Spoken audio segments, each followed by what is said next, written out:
Hello, everybody. Welcome to Maps and Yaps. This is non-wrestling content. I'm super excited whenever I get to do stuff like this. And I told you that this summer is a big one. We have Bridgerton, we have The Bear, we have Doctor Who. I don't even know. Is there anything else coming out? I'm sure. Oh, The Summer I Turned Pretty. That's next year, but I'll be seated. So there's so much going on. Obviously, it just wrapped up Bridgerton Part 2. And so your host, Lyric, I was like, who can I talk to who really gets it? I feel like this, especially that Part 2, it hit me in the feels. And I will talk about that. So I was thinking about who on the timeline was talking, and I saw Jana, who was on there talking about Bridgerton. I was just like, you know what? She's already an it girl in wrestling. Let's talk about Bridgerton. So, hi, how are you? I'm good. Very excited to be here. Thank you for having me. Of course. Um, so let's just go ahead and get to it. How much of Bridgerton have you seen? Like, so have you seen every episode? Like, how much are you into this? I really got into it around Anthony and Kate's season. Okay. So that's season 2, right? Yes. And then once I watched that, I watched Queen Charlotte, which I was like, I think that was like the It's best the best. acting It's the best. It is. Exactly. like in that universe because whoa. And then this season I was like locked in. I literally had to lock in. Yeah, so I've seen since Bridgerton came out. Like I remember when it was first announced because when they said it was a Shonda Rhimes project, I was originally sold because I am from the TGIT era of Grey's Anatomy scandal and How to Get Away with Murder on Thursday night. So if you slap Shonda name on it, I'm like, okay, all right, Mhm. you got me. Whoa, you got me. So I've been watching from the first season with damn, what's her name? The Duke in Oh, Daphne? Daphne. Yes. Mhm. So I've been watching since then, like Kate Anthony, but Queen Charlotte was the one. It was it. Mhm. I think that I'm going to go back and rewatch that series. I have a lot of things that's on my list currently, but it was so good. So then they announced this season. And then I'm not gonna lie, I had a lot of conflicting thoughts on Penelope and Colin. And so we can go ahead and get into it. So we start with this first episode. Colin is back from, he was traveling, etc. And but Penelope, she still remembers that he was saying that he'll never get with her telling them people. Then we got Miss Francesca. She's dead. She's debuted in society. She's the next Bridgerton daughter to come out. And so she doesn't really like this social life at all. Even though she's drop dead gorgeous, she doesn't like you people. And I get it. And then Eloise has decided that, she's going to change her life. She doesn't care about feminism anymore. She's going to be friends with Cressida Cowper to, I guess, replace Penelope, and the entire family is like, girl, what are you doing? Queen Charlotte is disgusted by the debutantes of the season. She says none of you are worthy and good enough. And Lady Featherington, she's still a hustler. Penelope decides that she's going to use all this money that she made from Lady Whistledown, and she's going to transform herself. And she said, "No more citrus, no more fruits on my dresses." And then Cressida tries to humiliate her at the ball. Colin runs after her. She's like, "Hey, you ain't wrote back to me. You don't talk to me. You typically always talk to me." And she's like, "Actually, you said that you would never be with me, and I hate you." Whatever. And says, and he's like, "I apologize. I'm gonna actually help you find a husband," which is very comical when you think about how this season Right. ends. And then afterwards, Colin said, "You know what we're gonna do?" He said, "I'm gonna help you find a husband, and then we gonna get that nasty cunt Lady Whistledown. I hate her. We're gonna get rid of her." So that's the first episode. So like coming into this, how did you feel personally about Penelope and Colin? I I like all right, so with me, I love a good like cliche. Like, he gets the girl, or like the girl who's usually hidden gets the guy that everyone wants. So I was like, huh. I was on the fence about it because one, I'm also a fan of Shonda Rhimes, and I Absolutely. just feel like she knows how to do cliche, but in a way that's gonna keep you on your feet. I didn't want it to be that like Penelope was like, "Oh my god, Colin is back." And that like she automatically fell for him. I liked that she was like, a little bit harsh with him when he came back because he came back all conceited and stuff. Mhm. He's like looking at the girls and like winking at them. And you could see like her pure dislike for who he became. So I like that they made it so that like they both have like this kind of conflict with each other, with him hating Whistledown, even though he doesn't know that it's her, and her just hating who he is at that moment. So I liked it. I felt like, and I'm not gonna lie, I had to completely change how I was viewing the situation because I realized that I don't think I was being particularly fair, and also like not understanding what it meant to be a woman in society during a time like that and the limitations. Because, like, honestly, I was mad. I'm mad.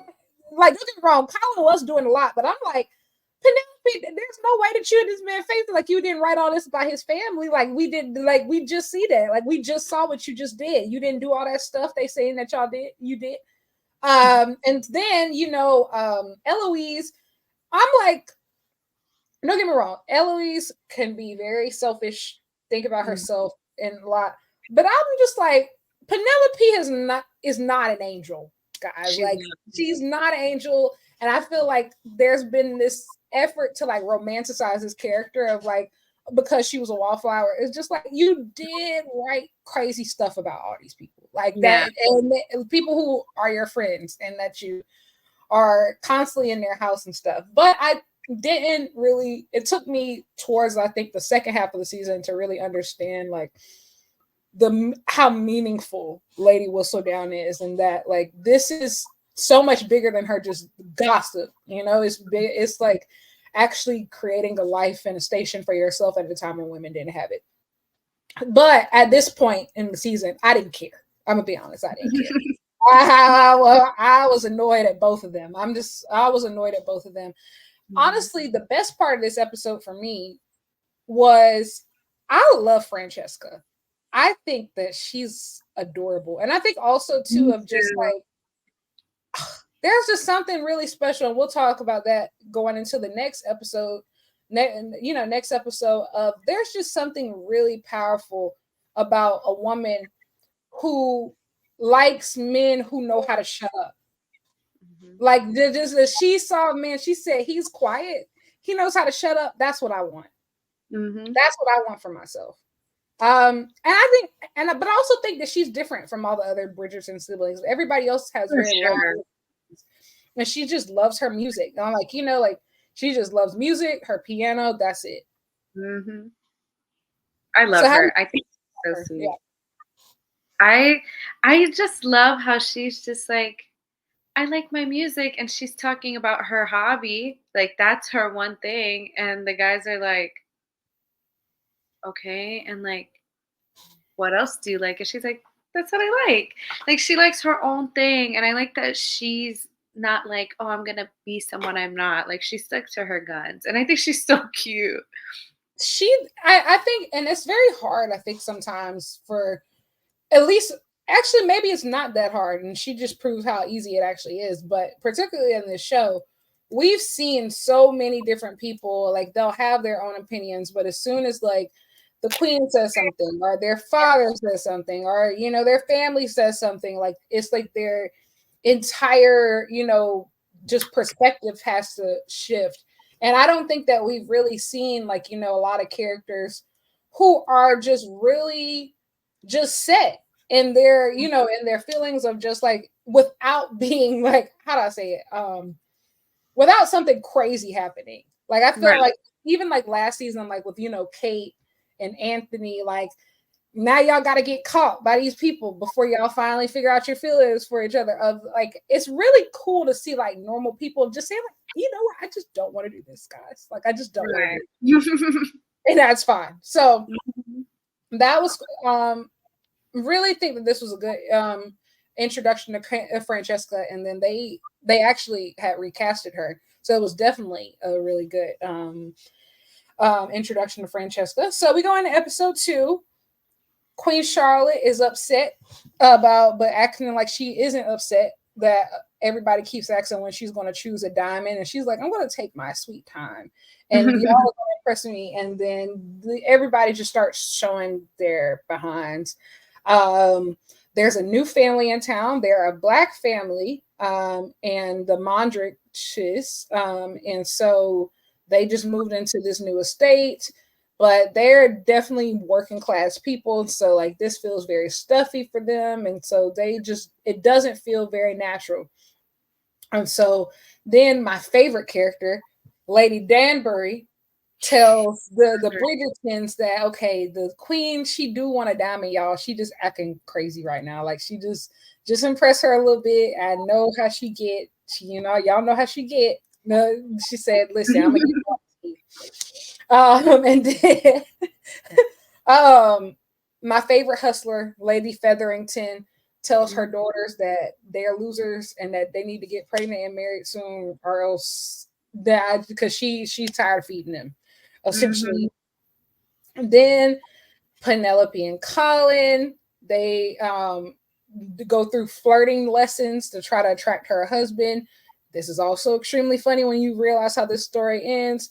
And Colin and Penelope are essentially joined at the hip at all these social functions, trying to and Penelope is just terrible and awkward. Like she's just awkward, and that's okay. I'm awkward too.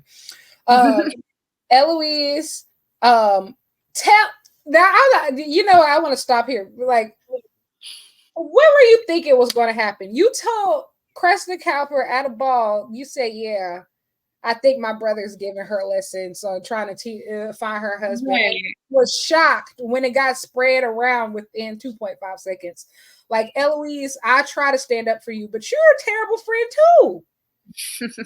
They were those two, they really stressed me out because they did some like weird stuff to each other. And I'm just like, me personally, I get it to show I could not be your friend. Never.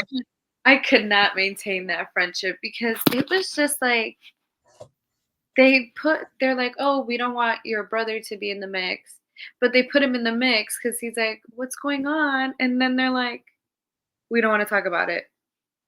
We just grew apart. And it's like, no, girl, you're literally now best friends with the girl who's making Penelope's life like a living hell every time she sees her. And it's also too of just I think it took me a while. I'm still, and I still not sure if I know this, of does Eloise actually like Cressida for real? Like sometimes I thought like because at first I was like, nah, she don't even fuck with her like that. I not at all. But then I do think like later in the season, I'm like, obviously it's not the same type of relationship that she had with Penelope. But I do think that it eventually became somewhat genuine. Yeah. But the thing about Cressida, she don't know how to be a friend. Like I think it takes a friend to be a friend, and she doesn't know how to be a friend properly. I don't know. Yeah. With them, I feel like once Eloise learned Cressida's like living situation, it was more so like pity because she saw the lengths that Cressida was willing to go in terms of being malicious. So she sees her character, but she also sees maybe why. So I think maybe since she understands her a little bit, she just feels sorry because she was just like so disgusted with her towards at the end of part 2. So, but we'll get there. Yes. So that happened, and then I will say this is one of the funniest parts of the season when Lady Featherington is trying to urge her daughters that y'all need to produce an heir, one of y'all need to get pregnant, and then she finds out that they don't actually know what sex is and they haven't had it, which was absolutely insane. I will say I do think that obviously this is Penelope season, but I do think that her family really shined in this season. Like they really shined. Her mother's character development was incredible. Her sisters were hilarious. Mhm. I felt like they didn't feel like side characters. They actually felt like, okay, they actually have real lives. They're not, because I do think that it would have been really easy for them to go it kind of felt like they were going to go the Cinderella ugly Mhm. step, ugly stepsisters route, and like they're never going to accept her and treat her well, and she's just going to have to go on her own. I was not expecting her family to be, how do I say it, like, as I don't want to say use the word inclusive, but Right. accepting. I feel like they came Mhm. around eventually, or I Mhm. and maybe I'm not sure if they ever really hated her particularly. I think they didn't see her. They just didn't see her. I think that she was a wallflower in her own home as well, of Mhm. just feeling kind of invisible, and then like suddenly it was just like, oh wow, like you really that girl. That's crazy. Who knew?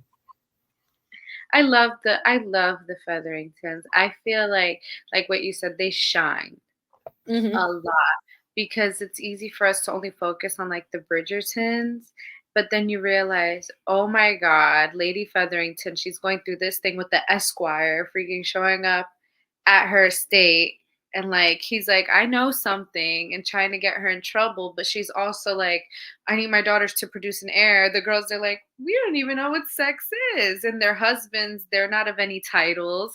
And then it's like, I love the moment with the, oh my God, I forget the sister. She's tall and blonde. She looks a little bit like Charlotte Flair. Hmm. Um, she does look like a little bit like Charlotte Yeah. Flair, where she's like, you make a fine, you make a fine wife, I think she says. Hmm. And so Penelope's like, really? And she's like, no, yeah, that's what I mean. Like, I meant that. And she's like, why wouldn't I mean that? So you could see, like you said, they just never saw her, but they have Yeah, that love. They hate her. They just never really noticed her. I do think that like, and I do think that that comes from a lifetime of Penelope feeling like she always had to defend herself, and so I think that she came in with a lot of.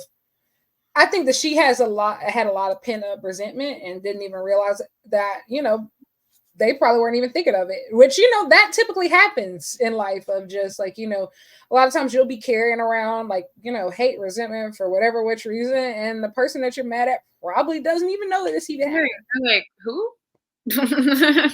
Probably. So, and after that, Penelope, to try to get out of this whole having to do this, she decides to write about herself and expose herself in Lady Mhm.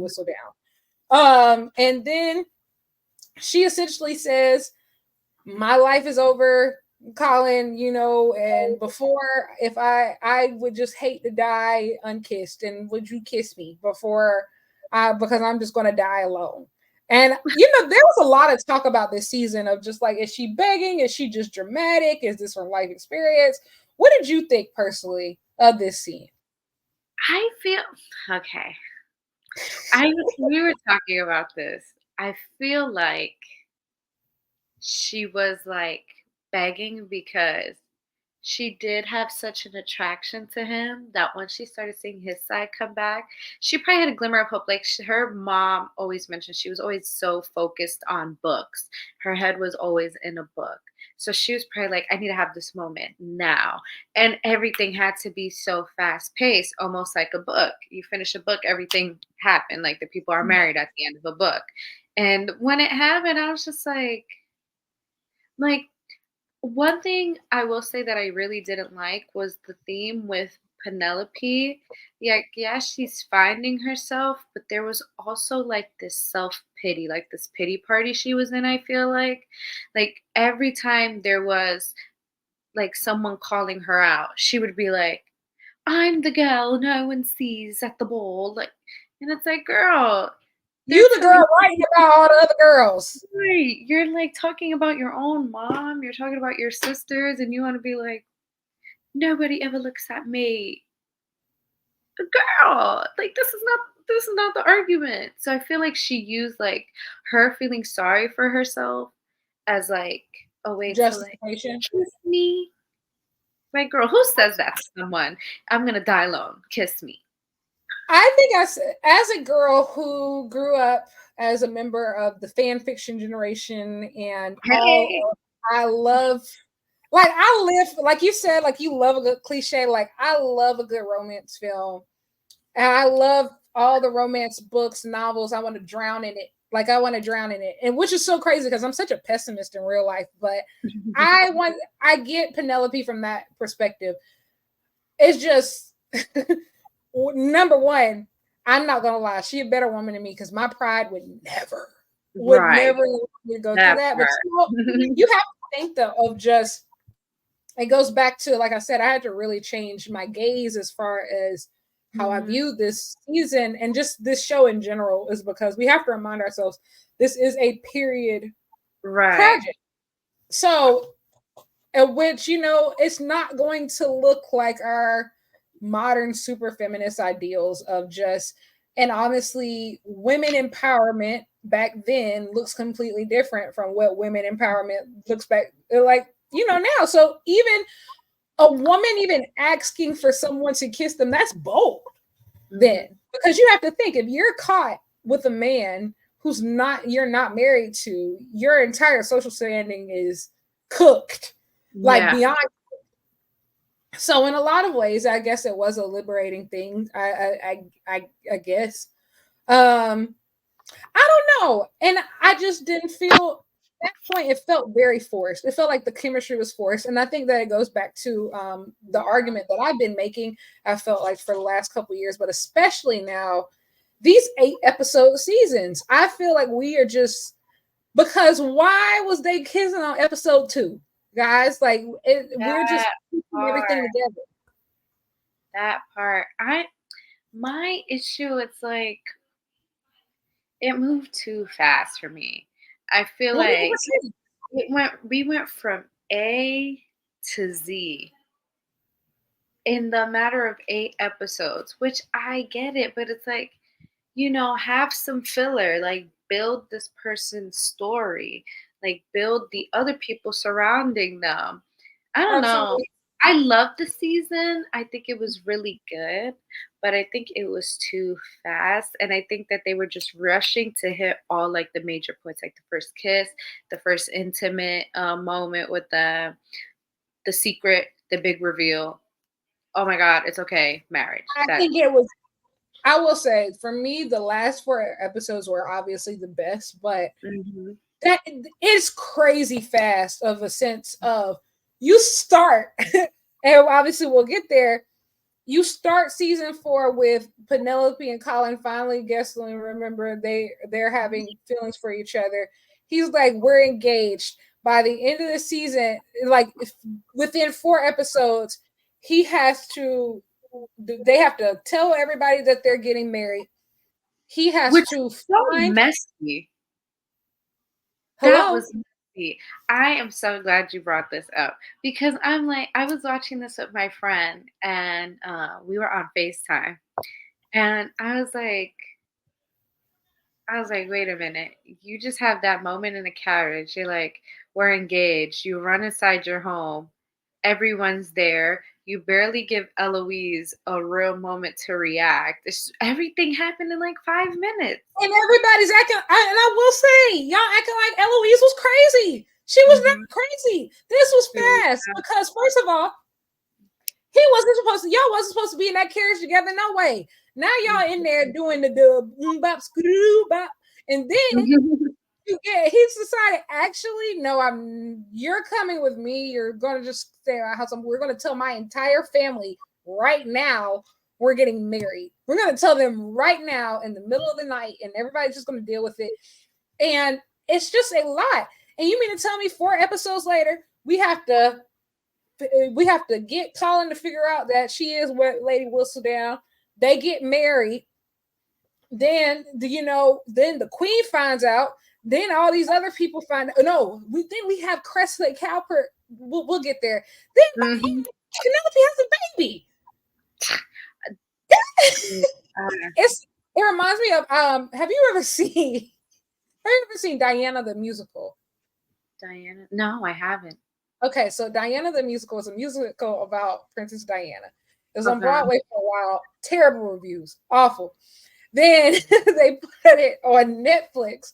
So I have one of my best friends is like obsessed with Princess Diana, and we watched it. And I kid you not, like, don't look at this musical expecting like a Tony Award. However, it is the funniest shit ever because there is a entire one song sequence. Diana gets married, has William, and has Harry, and is about to get divorced. One song. One song. That's how Bridgerton was, One though. song. That's I, really the I was like, how from part one to part two, we have like what do you call it? We have Francesca. Mhm. She's secretly engaged. I was like, wait, how did we get here? And then by the end, oh, turns out she likes girls. Great. I was Which like, come on, which isn't is that which is don't get me wrong, which is really cool. But it's just like we've they could have built that up. Like they need to have like at least 12 episodes next season we went through because all this of that. eighth one is just not it. Eight, yeah, it was a lot. And so we get into episode 3. And for episode, what happened in episode 3? So Penn and Colin are kissing, and then they eventually pretend like it never happened. And so they are continuing to have awkward conversations everywhere. And so Lord Debling, he's one of the available bachelors of the season. He starts becoming available in Penelope because she says that she can read. And so he was like, that's more than enough for me. And so, okay. And so the interest starts there. And so it's very clear of like, oh, Penelope might be getting this husband soon, of whoever this is. Um, they're in the wallflower corner because he doesn't read Lady Whistledown. So he's a very sensible choice. But Cressida Cowper said, listen, I can't stay with my parents no more. And so that man is mine.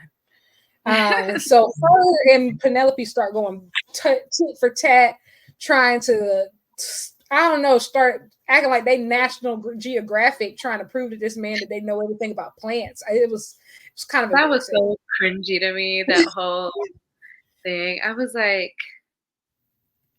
we're talking about Very, birds? very cringy. And so that it gets to the point where they're having awkward group chats outside. And then and Colin is not happy. He's trying to dig up dirt in this man. There's none. He's just rich and boring. And so they're watching this hot air balloon. It's pulled away. It's about to hit Penelope. Colin is about to save the day. He's trying to pull all these men together, but Lord Debling is the one who saves her. But Cressida said, I will not be upstage. And so she just falls to the ground and says, I'm hurting too. And it's just a mess. So there is a ball later that night. The This is when we start to see Mama Bridgerton. She's starting to have a little love.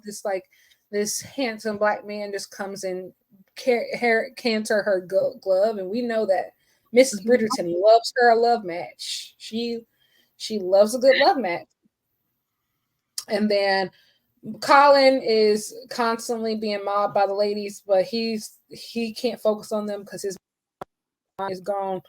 Penelope and Cressida fighting over this Debling again.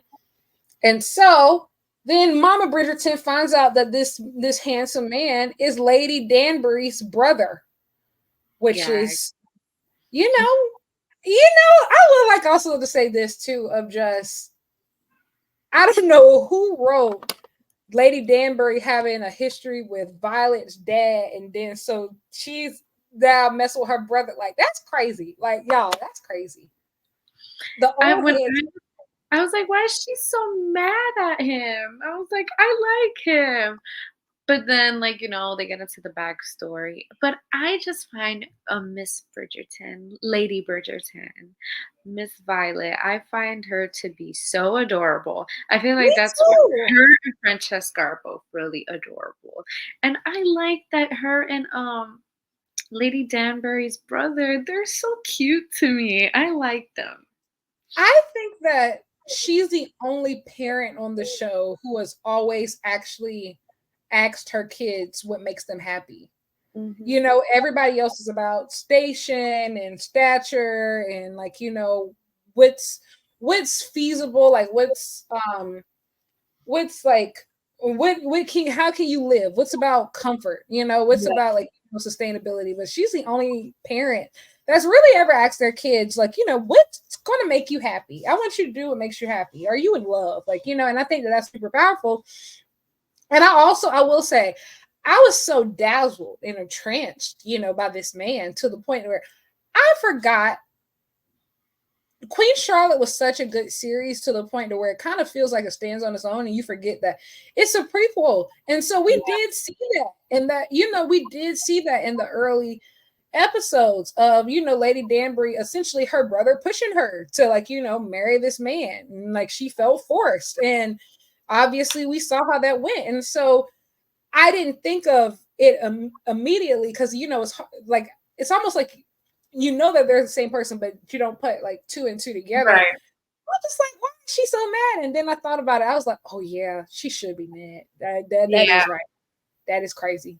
But I like to see like a sibling dynamic where it's like there are issues. I love yes. to see that because she doesn't flat out hate her brother, but she has like that, why are you with my friend?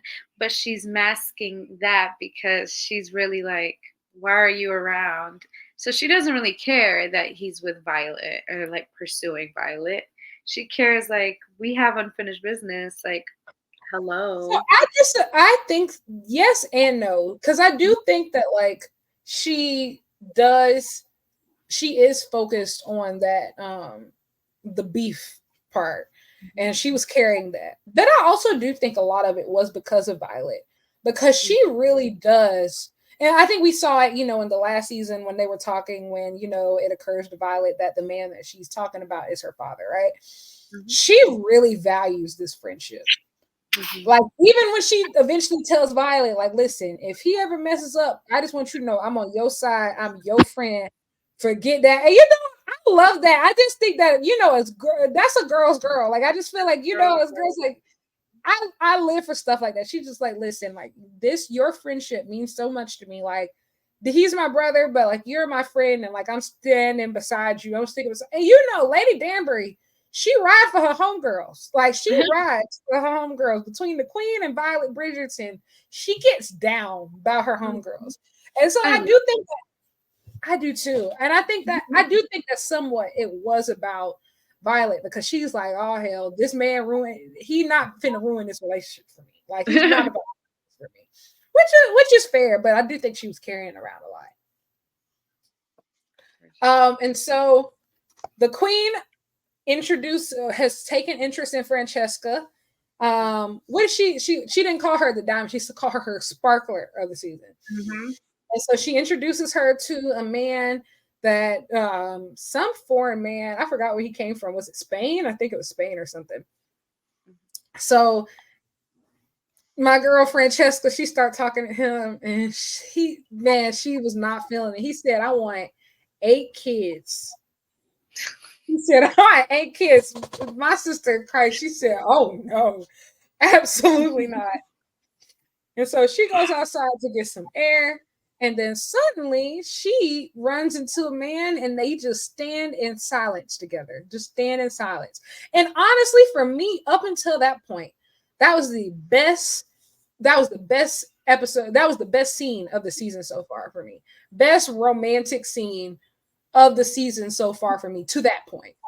Just because Wow. like it just felt very, it felt really organic, of because I feel like sometimes, especially like in modern culture, I feel like romance is always so overdone to the point to where we gotta have these knockout, drag out explosions, which they hit on in Right. the series too. And they hit on in the series too, because that's what her mom was expecting, right? Of just these knockout, drag out, just loud declarations and drama.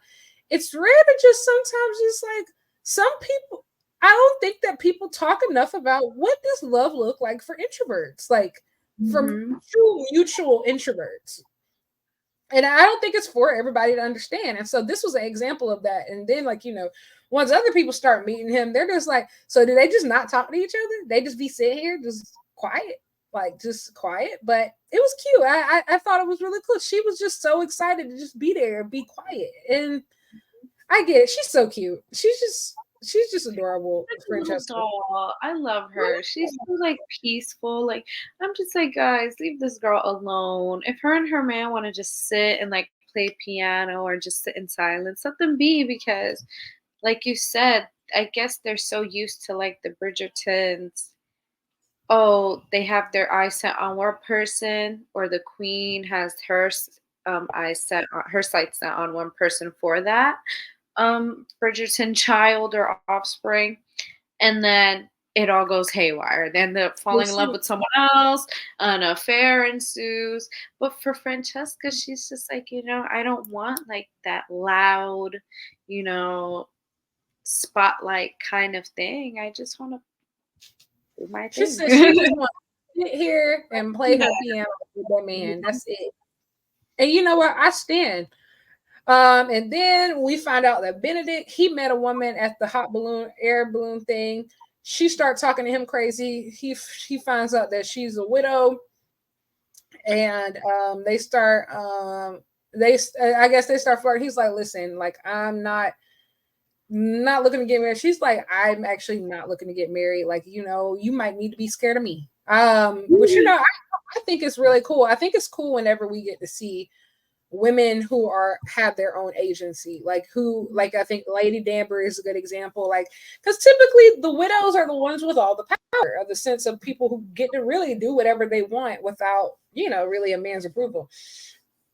And so next we have Mr. Mondrick. He is still trying to run his bar while coming into society, and it's not working well because people think that he's poor because he actually runs his own establishment. Crazy, guys. But hey, he was told that if he ever wants to fit in, he has to give up his bar. And so him and his wife start arguing about that. Right. Then we have Penelope. She's trying to talk to Debling and saying, like, listen, I was not being myself earlier.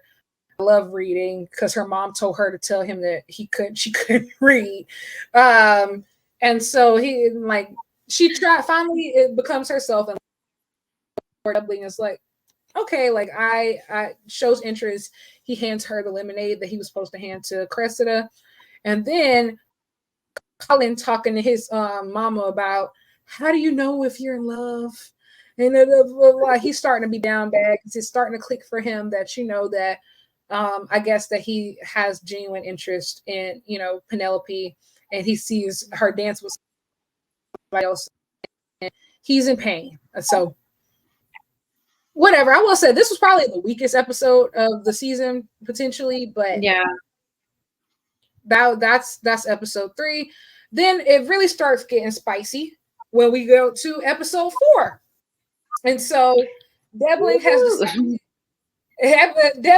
decided that listen, I'm going to pursue Penelope. So he calls on her officially, goes to the Featherington house. And then, the Featherington, they said, who's here for her? Who are you here for? You here for Penelope? And I think that's when they start realizing of like, y'all, like, she like that. Like, she's really like that. Colin trying to act like, okay, like, I don't care. I don't need nobody. I'm not in love, whatever, loser. And then Lady Danbury is still pissed off with her brother.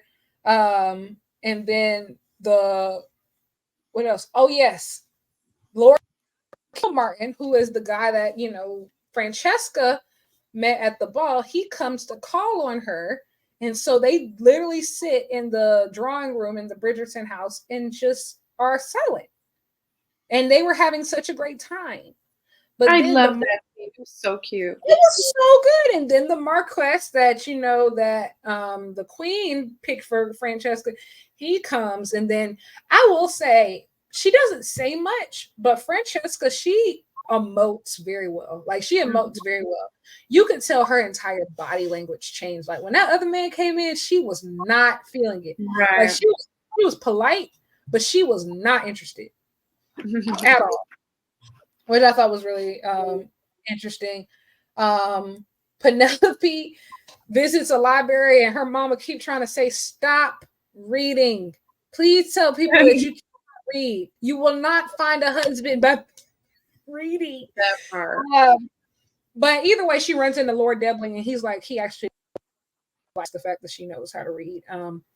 And then he like springs a big one on her and said, like, "Hey, like if I was interested in like, proposing, what's the best way that I should do that? Since like, you don't really have a dad." And so she's still kind of non-committal, but you can tell she's just like, okay, like at least I'm not gonna die alone. Right. Colin starts hanging out at the brothels again. Like I will say now, hear me out. Is this really how we deal with love sickness? Like he said, I'm that threw me off. He said, "I'm so fucked up about you, Penelope. I'm going to spend all my time in this whorehouse. That's what I'm going to do. I'm going to do it. I just can't." He said, I can't. I'm going to do it." And then you get there, you can't even do that right. You're not even there. Go home, beloved. No, because when I saw that, I was like, oh, they're showing like body parts. They're showing body. I was like, whoa. I didn't know that it was that type of club, And I was just like, I thought this was a classy party. Yeah, I was like, I thought this was a classy party. But Colin, you know how to like ghetto it up a little bit. Yeah, and then he's just watching. I was like, you're watching when like the most bored face ever, babe. Like smile or something. We're not even having fun in an orgy. Jeez, man. Like you might really be lovesick. He was down bad. I was like, you have two women in front of you.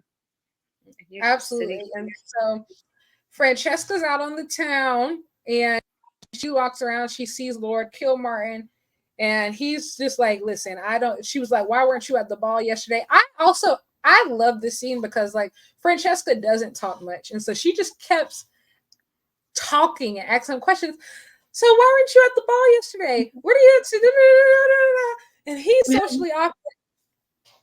And you can tell like her feelings are hurt because she feels like he ain't talking to her like that. And then they hear a street musician playing music. And so he noticed that she was like paying attention to it, but he essentially like just runs away, and just rushes off. So she's upset. She's like, "Actually, I don't care about him. I don't like him." So I was like, "Girl, she just like me for real." And then or at Cressida's house, she's hoping that a man to come by. It's actually Eloise and her parents. That was so funny. Her parents. He said, "I never want to see that Bridgerton girl again." And also, I would like to say, her father or her stepfather was very dumb because at the end of the day, y'all are nobodies in the town. Y'all are nobodies. At the end, like affiliation with the Bridgerton family at least has somebody talking about you and thinking that you somebody. What do you mean? I don't know. But then Mr. Mondrick, he still finds out that more people quit and close their accounts because people ain't fucking with the bar like that now that he's in high society, and so he's thinking about having to close it. Him and all his, but Colin and all his friends still drinking there because, like, LOL loser. Then Lord Dublin pulls up to the Featherington house and asks for Penelope's hand in marriage. Of course, Miss Portia said yes. And she tries to tell, and like, she can tell that like Penelope ain't really here for it. She just like, "Listen, love matches are for babies." Like, she's just like, security. You need security, a place to lay your head. Get all that love match stuff out your head. So then the next ball is happening, and Colin tells his mom, "I'm not going," because he's still sulking. And so he's like, "I'm going to bed." He talks crazy to his mama. And she's like, "You're so sensitive. You need to take care of yourself." But she's actually a good mom. So she don't press it too hard. Then we find out that the queen arranged a special dance to try to get Francesca and the Marquess together. Um, and then Penelope dances with Devlin. Marcus, Lady Danbury's brother, and Mrs. Bridgerton, they start talking about Lady Danbury.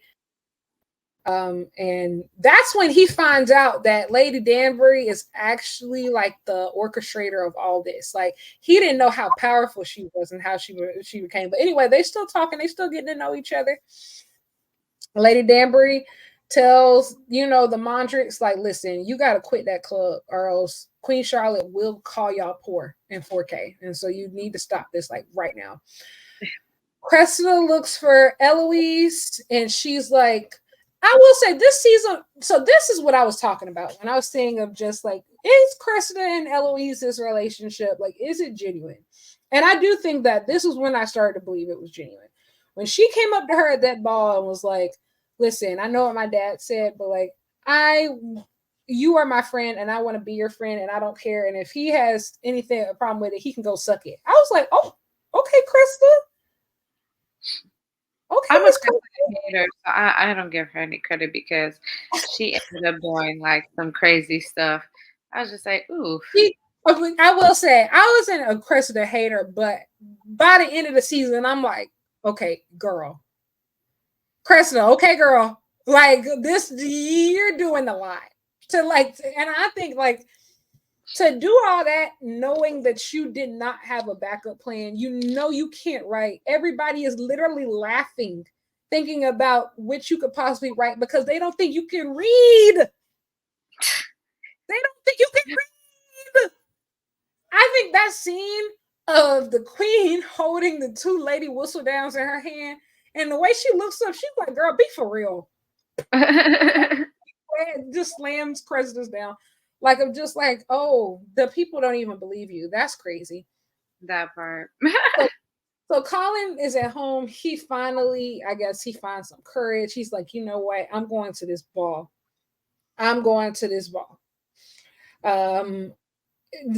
Danbury's brother, she's like, hey, listen, your friend, I'm trying to get on with her. She was not happy. And that's when she really started happy. But then we have another one of my favorite scenes.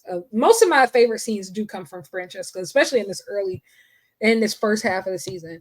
But Lord Kilmartin comes up to her at the ball, says he's apologizes for being rude, and he left because he wanted to get her a gift. And he literally wrote down the music from the song that they listened to so she could play it on her piano. That was so cute. Honestly, I love them. I wanted to see more of them. I wish that they had a season devoted to them because their love story is so cute because they don't have to go through like the grand gestures. What works for them. And the fact that he noticed those little things that to some people are like, to her, it was like, like I loved it. They're adorable. I love that because it just shows that like he's actually listening and paying attention.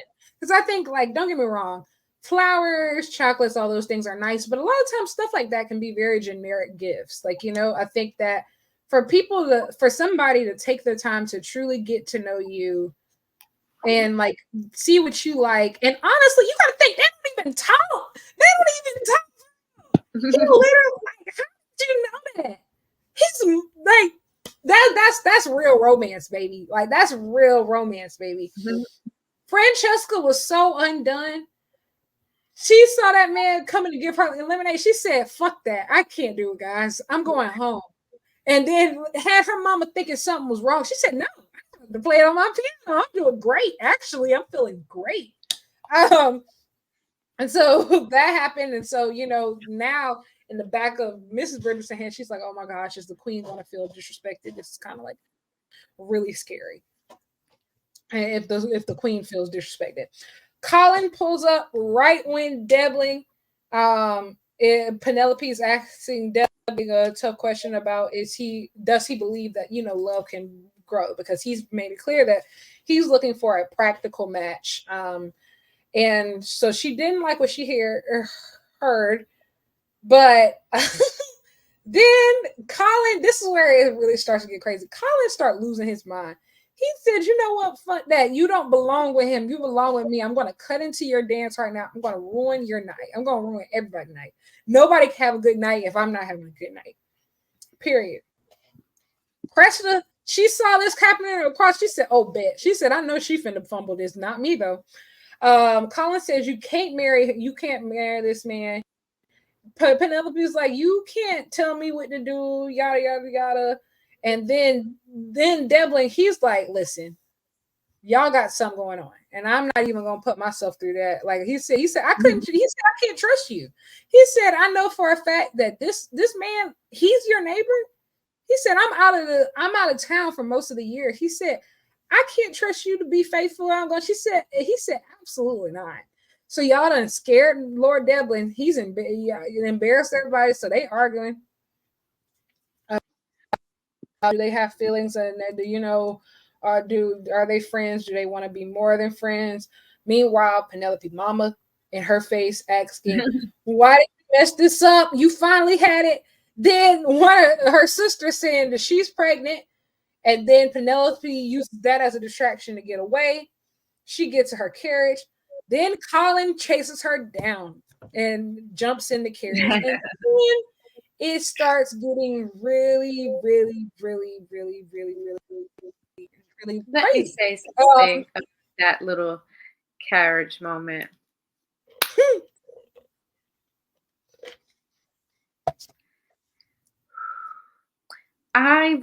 Okay, let me set the scene.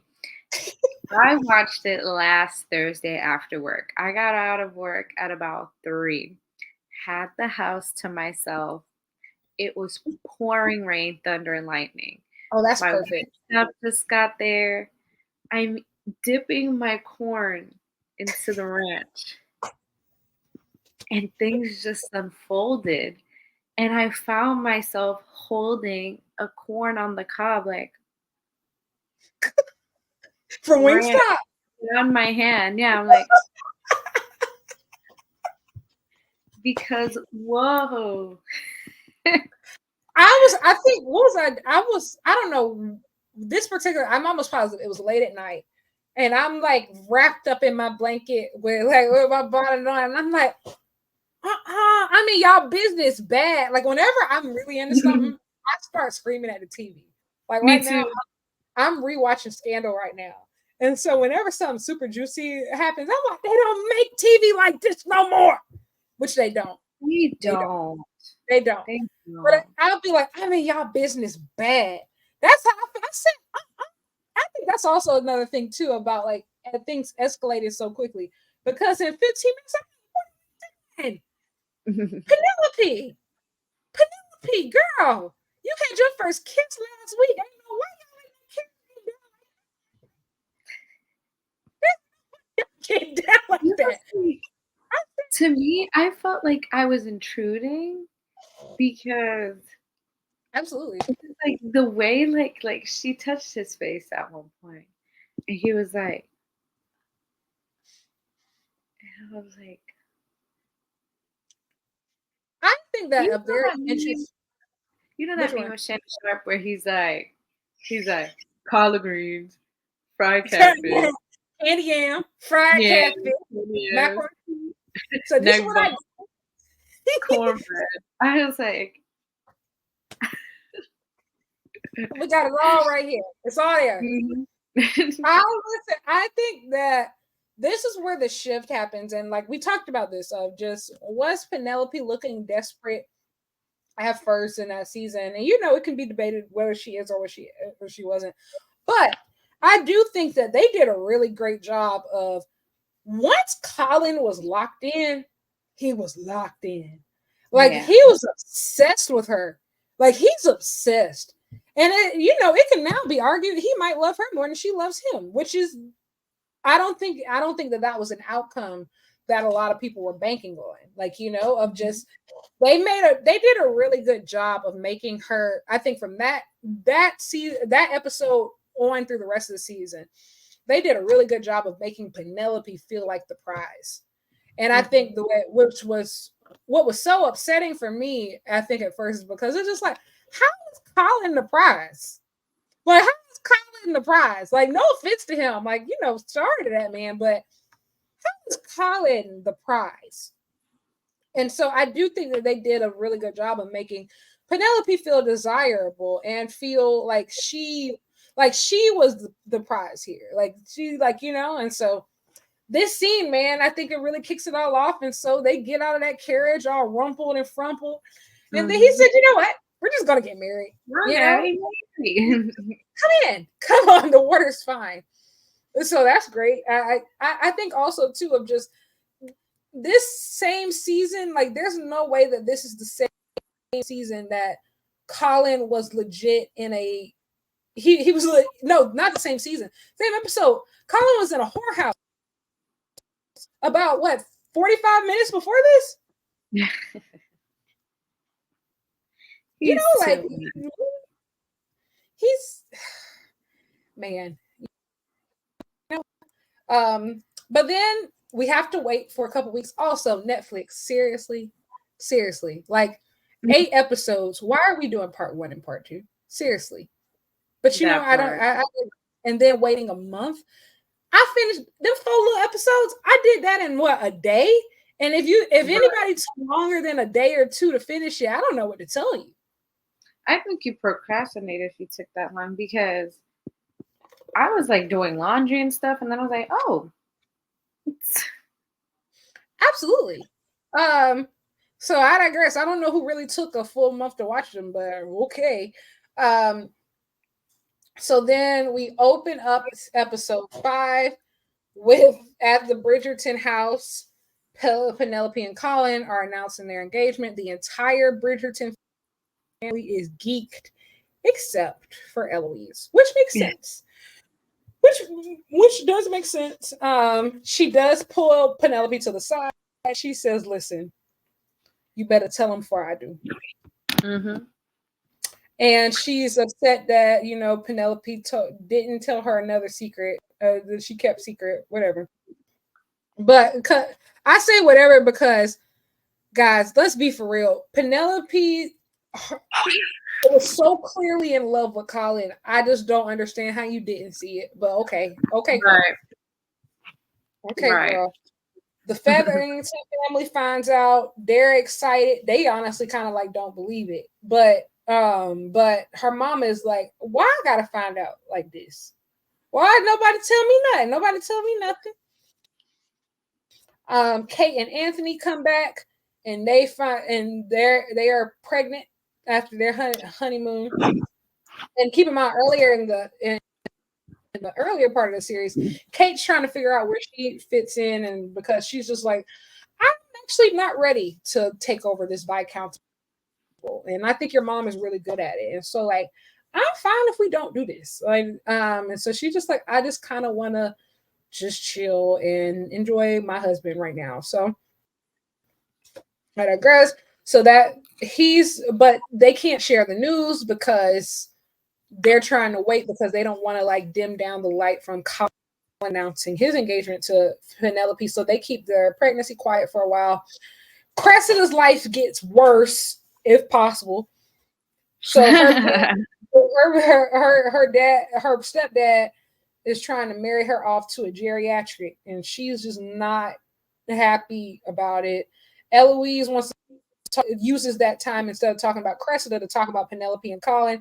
And it makes Cressida really mad. And she says, you know what? I want to be like Lady Danbury when I grow up. And, you know, I say yes. Now, this is the smartest thing that Cressida ever said. I, too, want to be like Lady Danbury when I grow up. Benedict and Anthony, they take Colin to the room. And they said, okay, bro, now for real. Like, how you feel about her? Like, you know, before we get excited for real, like, you getting married. Colin said, I love her. She's going to be my wife. She's the best thing that ever happened to me. And you're going to deal with it. And they said, oh, we didn't even know it was that deep. Like, great. And that was when I started to realize, I was like, oh, Colin locked in. Like, he's not playing about Penelope at all. Like he don't care who it is. Like he's locked in for real. I gotta respect it. And so you and then he was saying they were like, well, did you at least tell her that you love her? And then Colin was like, that's a good point. I didn't do that. I was focused on I asked her to marry me before I told her that I loved her. So there's that. Penelope goes home. Her mom gets in her face, essentially of trying to make her feel like he doesn't really love her for real, and that he just feels trapped, and that he has he even said that he loves her, and so like it's their families putting those small tidbits in their heads of like, is this real? Maybe y'all were just stuck in the moment, yada yada. But then Colin busted in the house and said, "Listen, Miss Lady, I loves her and I mean it, and I'm gonna stick beside her. And if it means that we got to get you up out of here too, we'll do it." Which was crazy. I said, "Colin, I didn't even know you was a real shooter like that." And he's like, he said, "While we're here, you've never been a good mother to her. You've always been talking to her crazy. And if I find out that you're doing it again in front of my wife," he said, "there will be some consequences." I said, "Okay, I gotta respect it." This is when I start to change the tide. Because I will say, I walked away from the part one not really loving it like that. I didn't. But immediately, see, episode 5, I said, "Oh," I said, "I'm locked in." I said, "This is good. This is great, actually." And so I just feel like the pacing of everything. It was just it like was so fast, very I fast. feel like they forced so much stuff to happen in 4 episodes that it was just like wait a minute, like it was just I don't want to say oversaturated because I've It watched shows was. like that they're putting everything into one like little time frame, but it was like the complete 180. Like one day this girl's about to get engaged. Now she's engaged to you. You're talking and you like to her family. You're making your presence known. It's like too much happened. I was thinking to myself the whole time. I was like, how long has it been since episode 1 of the season to like the end that all I this stuff also was going on? I also think that you can tell that a lot of the side characters suffered. Like a lot of the side characters suffered. It feels like they were very I do think that they got getting everything in about Penelope and Colin came at a cost because I feel like so many characters ended up being underdeveloped. Now, Mhm. a lot of people are good at their job, are just great at their job, so they still were able to pull people in. But like Francesca, even to a certain extent, was underdeveloped. The Mhm. Mondricks, I think, were probably the most underdeveloped of all of them as far as like having a storyline For thread. sure. Absolutely. And then you like even like Lady Danbury, honestly, not even Lady Dan, Queen Charlotte did not have it. I don't feel like Queen Charlotte had as big of a presence as she has in previous seasons. Mhm. I don't feel that way. Obviously, she makes the most out of her screen time, but you can tell a lot of characters ended up being quite undeveloped. Same thing with Benedict. They just threw him in a threesome to give him something to do, like literally. Threw him in a Literally. threesome to give him something to do, which I mean, I guess go crazy. But I digress. So no, I agree. I think that a lot of things happen super fast, which makes me think of because I haven't read the books, but I'm not sure who's the next season going to be about. I'm sure, It like could you guys. go so many ways because if they're gonna do it the way that they did this season to where they had like a main focus, but they also had like Francesca and like who else? Like introducing like Violet and Agatha's brother. If they're gonna do it that way, I hate that. Like just focus on one thing. Because we already have such little episodes, it's going to be hard to fit all of these stories into one like cohesive timeline where everybody could get done justice. I agree. I'm trying to look at the. I was trying to look at who is the What is the next one? Like, what is the next one? To be honest, I don't know. They said that, it even gets to, I forgot, they still got the young kids. So we're going to get to like Gregory and Hyacinth. And my thing is, give us a season about Francesca. I don't know, Mhm. guys. Like, we need a season about Francesca, which I thought we were kind of heading there, but this ended up being Penelope's season, which is fair. But guys, this we're speeding through things, and I think also it's really affecting the Bridgerton family specifically because like some siblings are obviously a lot more undeveloped or underdeveloped than others. Like, and it feels a lot more obvious now.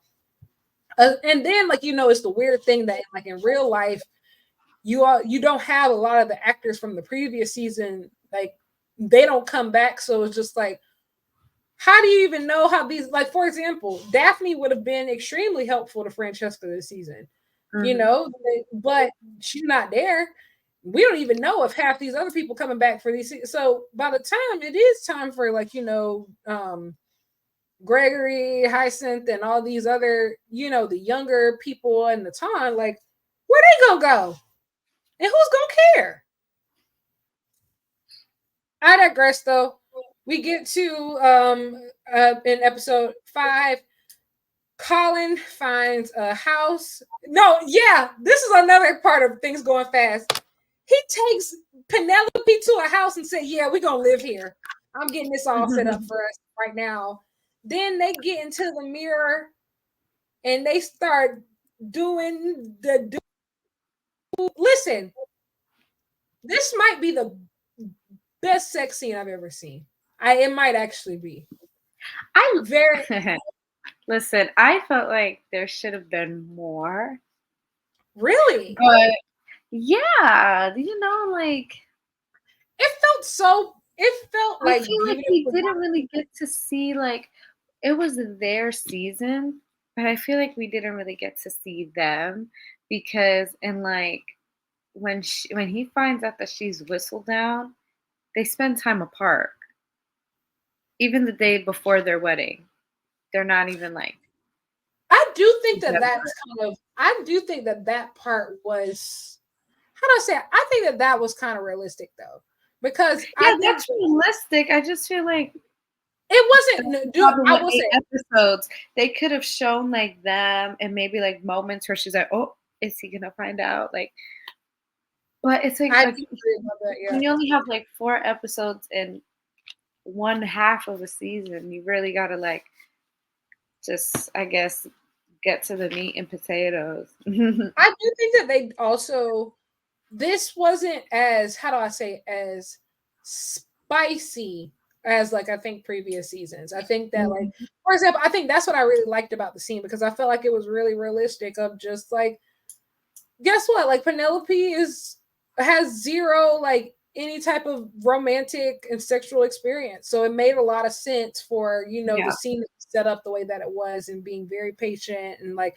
I think I like that because it's realistic. I think that, like, how do I say it? In movies and TV, a lot of times you'll see somebody like go from like virgin to playboy in like 2 seconds. And that's Right. just not always how like life works. And so this was very realistic, but I do think that what you're saying of just like kind of like rushing between it, they did, like, they 100% did. But I also think that Colin's conflict of them like spending time apart before the wedding specifically, I think it came from the fact of like they didn't, never at any point did he say like, did they were like, oh well, maybe we shouldn't get married. Like, it was very clear like they wanted to marry each other.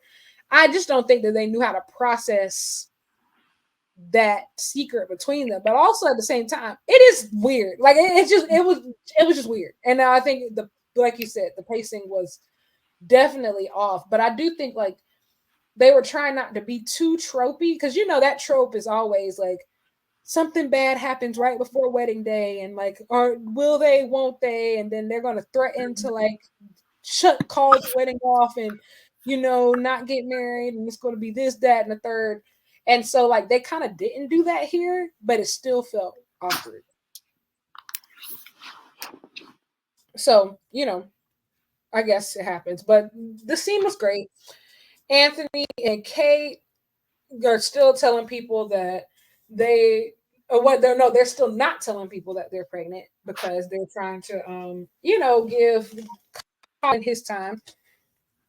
Then Lord Kilmartin comes up to Francesca and says, "Listen, I want to get married." And everybody's like, "Whoa." Whoa, what's that about? And so then Kate tries to talk to Eloise and asks her what's going on. Eloise still like not telling like the full truth. Queen Charlotte is decided that you know what, everybody not paying attention right now, so I'm gonna finally strike. Who is Lady Whistledown? And I'm gonna give y'all £5,000 for anybody who's on. But Colin is like, yeah, we finally gonna find out who this bitch is, which sends Penelope's blood pressure sky high. And then Cressida's like, you know what? This is gonna be my way out. I'm gonna start. This is how I'm gonna figure it out. This is how I'm gonna figure it out.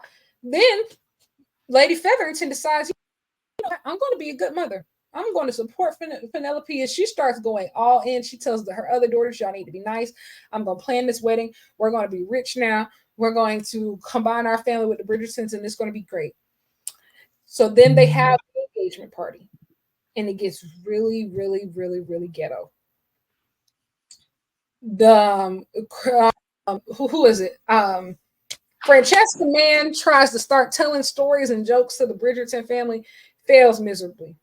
And the whole time she just smiling, of just like the sun shines over his head, which is really beautiful. And then Eloise corners Colin, not Colin, Penelope, and says, "By midnight tonight, if you don't tell him, I will." And so Penelope about to have a panic attack because she's just like she watching that clock countdown. Colin is talking about how much he loves her. Then Eloise start giving her own speech. And then Anthony's like, "Oh, let's play a game." And then they start playing a game. Eloise and Penelope, they make a great team, which is making Penelope even more scared. Um, then everybody starts talking about Lady Whistledown and how much and the cash reward available. And Kate and Anthony decide that it's time to tell everybody, you know what, we're pregnant. We're tired of waiting. Which is, I will say, do you know how crazy that is? Y'all waited all this time to say that you didn't say that you still that moment, and then announce it at their engagement party. Right. If she wasn't pregnant, I'd have to put my hands on her. Because did you show up to a birthday party while at my birthday with my birthday gift at my birthday You're party? not give me a birthday. Happy birthday. Absolutely not. And then all this is going out, and this is going on, and Penelope's scared. Suddenly, Cressida Cowper stands up and says that she's Lady Whistledown, and then Penelope passes out for real. So this is episode 5. A lot happened. That's a lot. That's a lot for one episode. A lot. And I know that the episodes are a little bit longer. They were like hour 10. But guys, this was a lot. That could have been 2. That could have been 2 episodes. It could have. That's a lot. But here we are. We we get to the everybody finds out there's no Lady Whistledown this week because Penelope is trying to figure out is she going to keep fighting this, or is she going to support her not write Lady Whistledown to like support her husband or whatever. Colin comes to try to talk to her at her house, and obviously her mom being nosy, but Colin gives her engagement ring, and he notices that her hands are covered in ink, and she's like, "Oh, I'm just writing letters telling people we get engaged," and he's like, "Oh, okay, do stupid." And then so Cressida, she found out that that raggedy old man don't want to marry her now that he thinks that she's Lady Whistledown. She thinks that she's smart, but this all blows up back in her face. And so her father tries to send her away. And this is even worse. What's even worse is her mom tell her that, girl, I know you're not Lady Whistledown. You're not smart enough. And this is where it starts. Everybody telling Cressida that she can't read. Mm-hmm. And so Lady Danbury tells the Mondrians to have a ball, and they actually kill it. I don't know what that little thing was that they had in the middle of the floor to excite the queen with the flowers. Oh yeah, But I said, "Oh, y'all ate that? This y'all first ball and everything?" I said, "Y'all ate that?" I said, "They gonna." I said, "I like that. Y'all built different." And so Danbury's brother, he comes around to try to talk to Violet and pretends that he forgot something. But she's like, listen, like, you're cool or whatever, but girl code states that until like you get things together with your sister, I can't really be with you like that. So that's she's like, work it out or else like we can't, which is very real. And then Lord Kilmartin, he realizes that the Bridgertons are so loud, but he starts.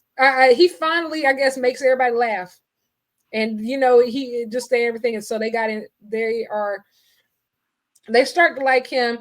Francesca, she tells everybody that she's engaged, and they don't have no choice but to get down with it. Colin is mad later in the day, talking about Lady Whistledown and Cressida, because he thinks that Lady Whistledown is Cressida. And he tells all this to Eloise, who knows the truth, but she's like, I'm gonna go talk to Cressida and tell her to stop. But then Eloise goes to Penelope, and she's like, listen, I don't actually want to stop publishing Lady Whistledown. This is my power. And this is where it gets really, really, how do I say it? Messy and 1800s feminism, I guess. Then at the palace, Queen Charlotte sees Cressida and essentially laughs. She's like, girl, it could never be you. And she was just like, but I'm gonna throw you a bone. If you print an issue and it's believable, I'll let you stay. But if not, I'm kicking you out of society. And then,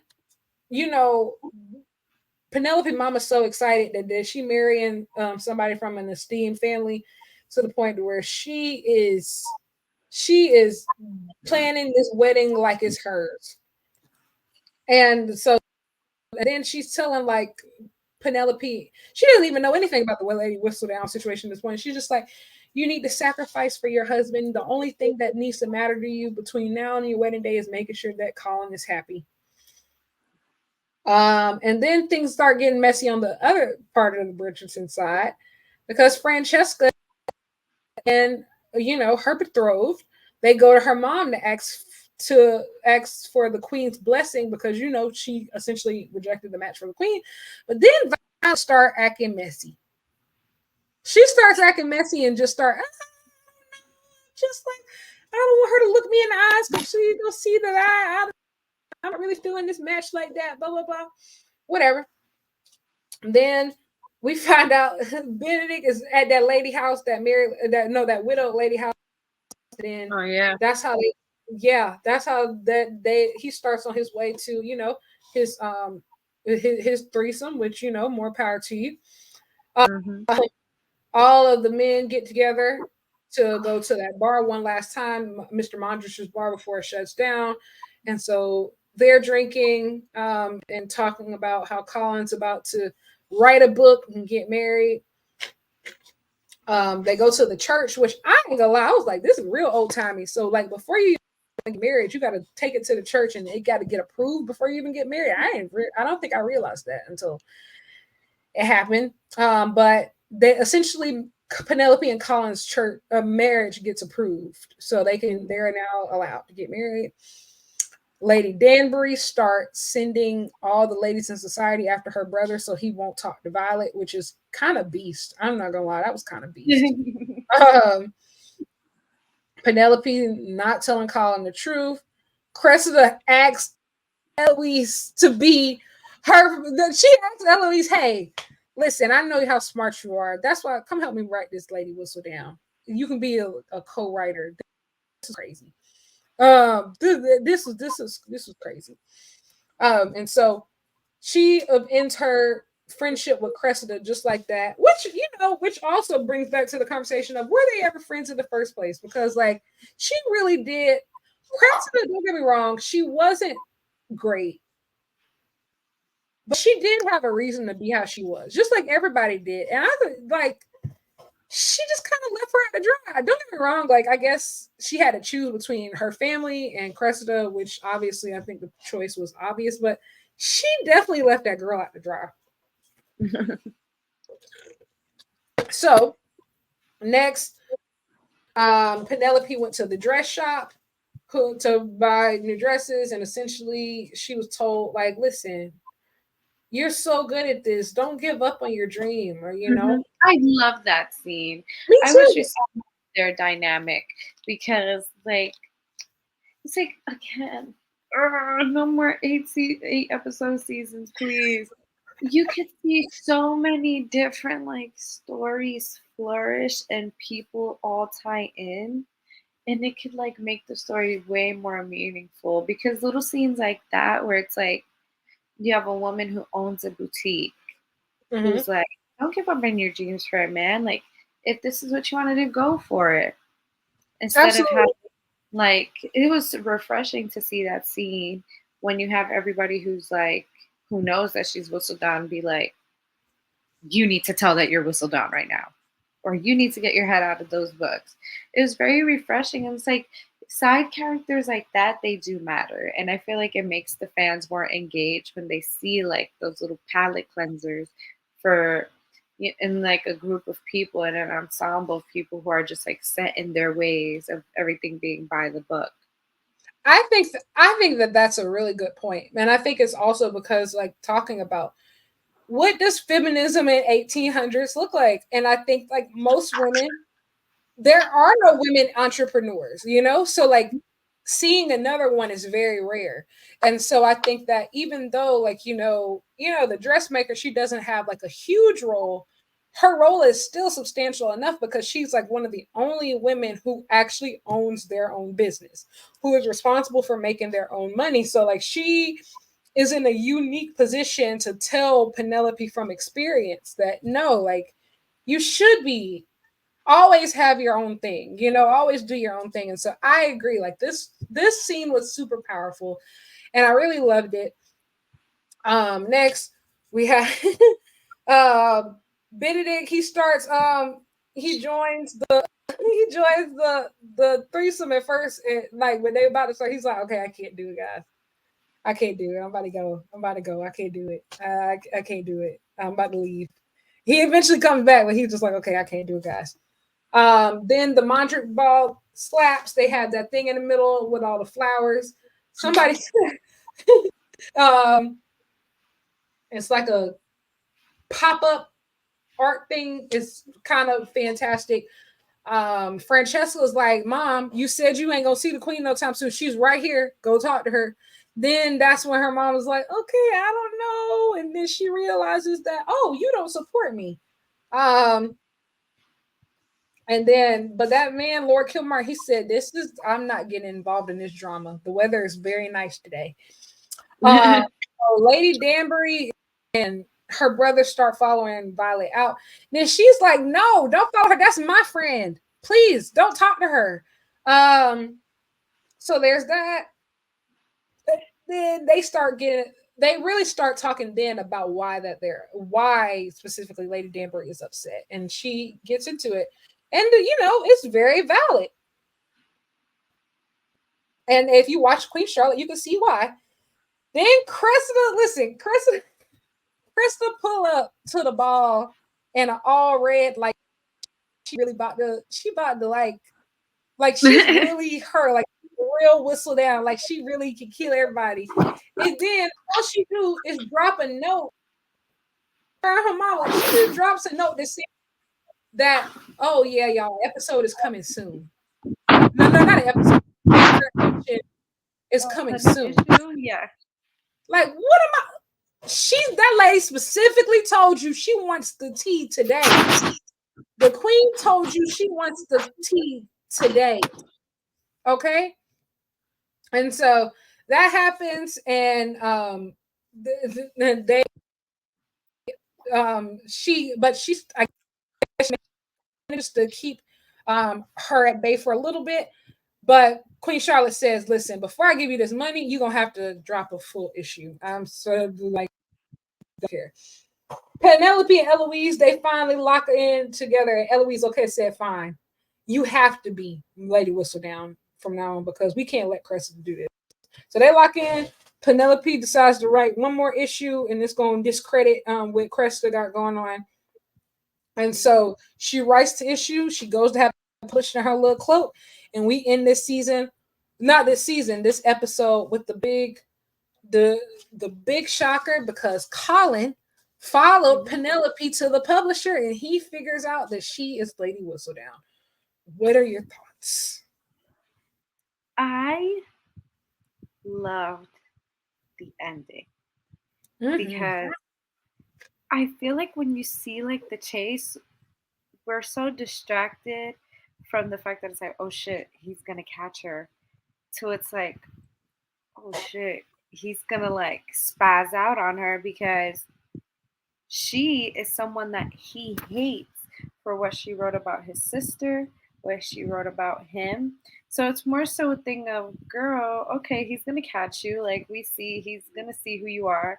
But it's like, this is probably gonna change his perception of you for good. I love this episode. To me, it was messy and fun. It felt like sort of like a filler episode in some parts, which I love because sometimes you need a break from like the main plot. You just need like let's have some fun. I loved everything. I loved the introduction of Benedict and his new little rendezvous that he's going on, and I Polyamory, guys. like he's like, hey guys, Hey, what we doing over here? I like it. hey, how Hey. you doing?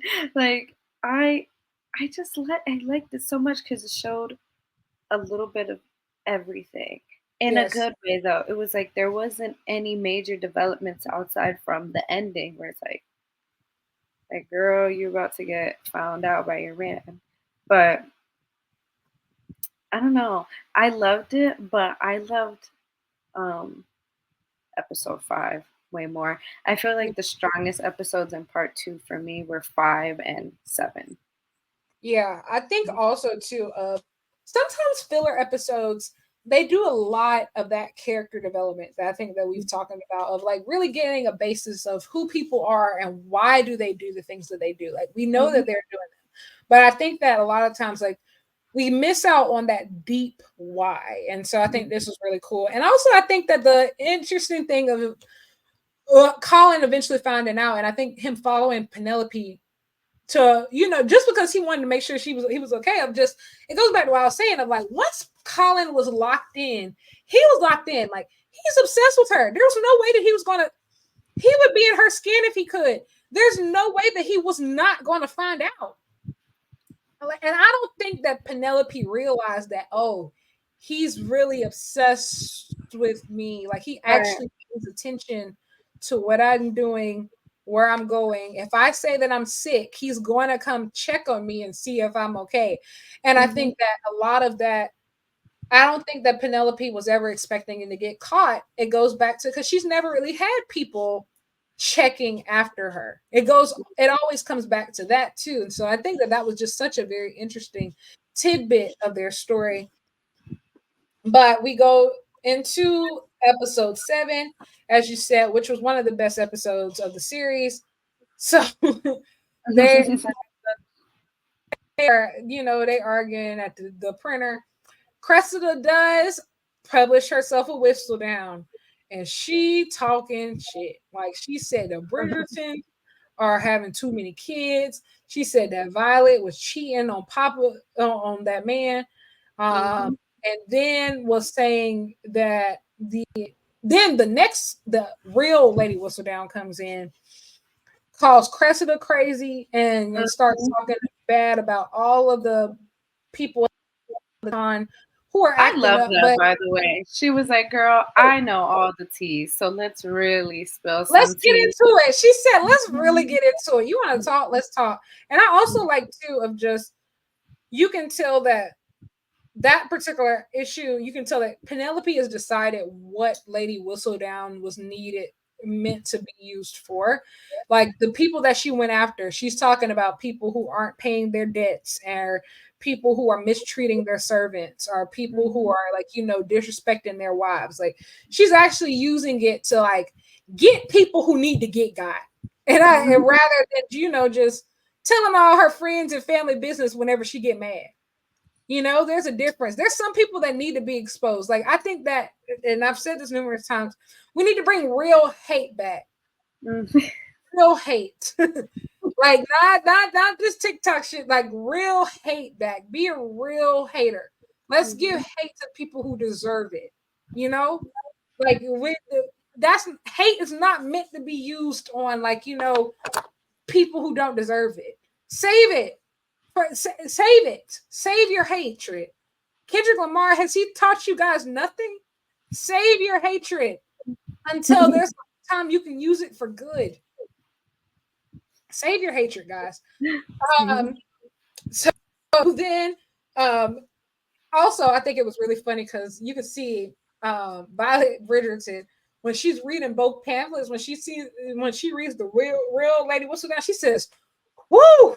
Like she's like, "Girl, I was about to say." She's like, "Girl, I was about to say, what happened to you?" The way that everybody knows immediately, like that wasn't it. It's actually kind of Mhm. really funny. But Penelope doesn't want to really do a lot of the wedding planning because she's just very conflicted on what's happening between her and Colin. And so Penn she talks to trying to talk to Eloise about the situation and lets her know that Colin has found out that she's Lady Whistledown. And then Eloise is like, "Girl, I can't get involved. Okay, that's you my we friends again, cool." Again, but that's my brother, and I don't want to get involved in it. But and now Eloise just suddenly knows how to shut up. Ain't that something? It's just crazy. She just That's suddenly knows to make her business. Insane. So like Lady Danbury pulls up to the Bridgerton house to talk shit with Violet, and she's saying that you might not want to talk to the queen right now. She's not even mad at Francesca like that, but she's so mad about this Whistledown stuff that anybody who get in her face right now, they can get it. Period. But this scene is one of my favorite scenes in the series because it was so beautiful of like the Violet and Lady Danbury relationship because she's talking about like, oh man, I should have just talked to her at the ball. Like, Francesca told me to. Lady Danbury is like, you're such a good mom. Like, no, we have so much to do, and like, you have so much going on. And Violet reassures her. She says, you and your brother are both people who really love helping others. But I want you to know that even if we don't have kids to match make or, society stuff, I want you to know that I'm your friend. I care about you and I'm always here for you no matter what. And I cried. That was beautiful. That was so beautiful that she said that. I find Lady Danbury to be so classy. Absolutely. I love her. Like, I feel like my top three, like,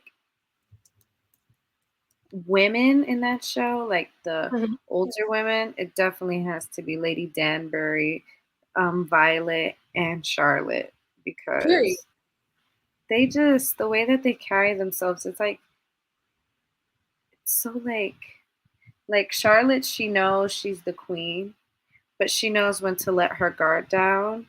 Absolutely. Lady Danbury is like, I'm there for you to the end. Like, I'm gonna support you through and through. And Very Violet rich. is just genuine with everything she does. I feel like Lady Danbury, she gives like the biggest rich auntie vibes. Like She dressed people on Twitter, they've been saying she dressed like a pimp. And like, yes, she does. She does. And the cane is a bit overkill, guys, but she do be putting that shit on, guys. Like, I don't know what else to tell you. Um, Colin pulls up to the house and he said, Eloise, you knew you should have never told me. And like, you were lying to me too. You knew. Da da da. And so Colin is so upset about what Lady Whistledown. He's trying to blame everybody for it. But guess what, buddy? Just get over it. They continue to do the wedding planning. He tells Penelope that they're going to get married no matter what. He did, what is it? He did take her virtue, so he's going to be honorable. But Mhm. he's like, you, I think that you tried to trap me. And I said, Colin, you did not That say was that to crazy. her. I think that also just goes back to your point about like this not being paced because last episode you were deeply madly in love, and then now you're like, you try to trap me, ain't it? But I'm still gonna marry you. But I'm still gonna marry you. Right, But but you you try try to to trap trap me me. too. Like, what's not clicking? Turn it on. Turn it on. Anywho, so she's like, Colin, I love you. What is this? What are you talking about? And so he's like, are you gonna keep doing this whistle down thing? She's like, I don't know. And so like they're at a standoff. Now Benedict, he finally um starts asking about like, maybe this threesome is for me. And then the Tilly tells him that, my staff is discreet. So if you're down, if you're into it, we're all into it. Mhm. So he's still thinking about it. Mark, and then so Danbury's brother. Then now that they finally talk, he comes in and pops up on Violet and is like, "Hey, hi." They're talking about Francesca's engagement and doing all sorts of cute stuff, and she's she's still telling him that he hasn't fully sorted out everything with his sister, so this is all he gets for now until he figures everything else out. Cressida is begging that her mom don't send her away, and she's telling her that, listen, I'm trying not to get sent away. This man threatening to kick me out too. I'm not for you. I'm sorry. And that they easily figured out, and they're talking about how everybody easily figured out that Cressida was not, Lady Whistledown. And so they go out. Colin goes out for his stag night, and Francesca's man tells everybody that he thinks that her mom doesn't like him. Um, and they're like, no, no, that it's not like that. She just is a romantic. She likes grand, huge gestures. So you got to go do something stupid. Um, and so you got to go do something stupid. So who knows? So then Penelope, for her hen night, she decides to just go meet up with, at the dress shop and have a drink and talk about being true to herself, which is really beautiful, and like trying to figure out if she's going to keep writing or not. And so her and Colin run into each other on their way home. They start arguing with each other and accusing each other of different stuff, but then they apologize to each other. And then they just start kissing in the middle of the street, and then they start hiding and almost get caught. And so then suddenly, I guess they solved nothing, by the way, during any of this. Like nothing actually got solved. Literally. I think Mhm. they just decided to stop being angry before their wedding night. And hey, I guess cool. I mean, okay, if you're gonna do it, I guess you do it. So then the next morning, no, they find out that Anthony and Kate have come in for the wedding, to give Colin some advice. And everybody, listen, we don't actually know what happened, but we can tell something's weird going on with you and Penelope. So like, y'all need to be cool before this wedding. So Lady Danbury and her brother, they have a knockout drag out and finally put all their feelings on the table the next morning. And he talks about how he was only 10 years old himself, and he didn't understand how bad her marriage actually ended up being. And so he always looked up to her as a big sister, and he didn't realize what she went through. So they finally figure it out, so he can finally go get into this Bridgerton lady face in peace. And so everybody's trying to go to the queen and saying, listen, like, we done figured out about who Lady Whistledown is, because everybody wants that money.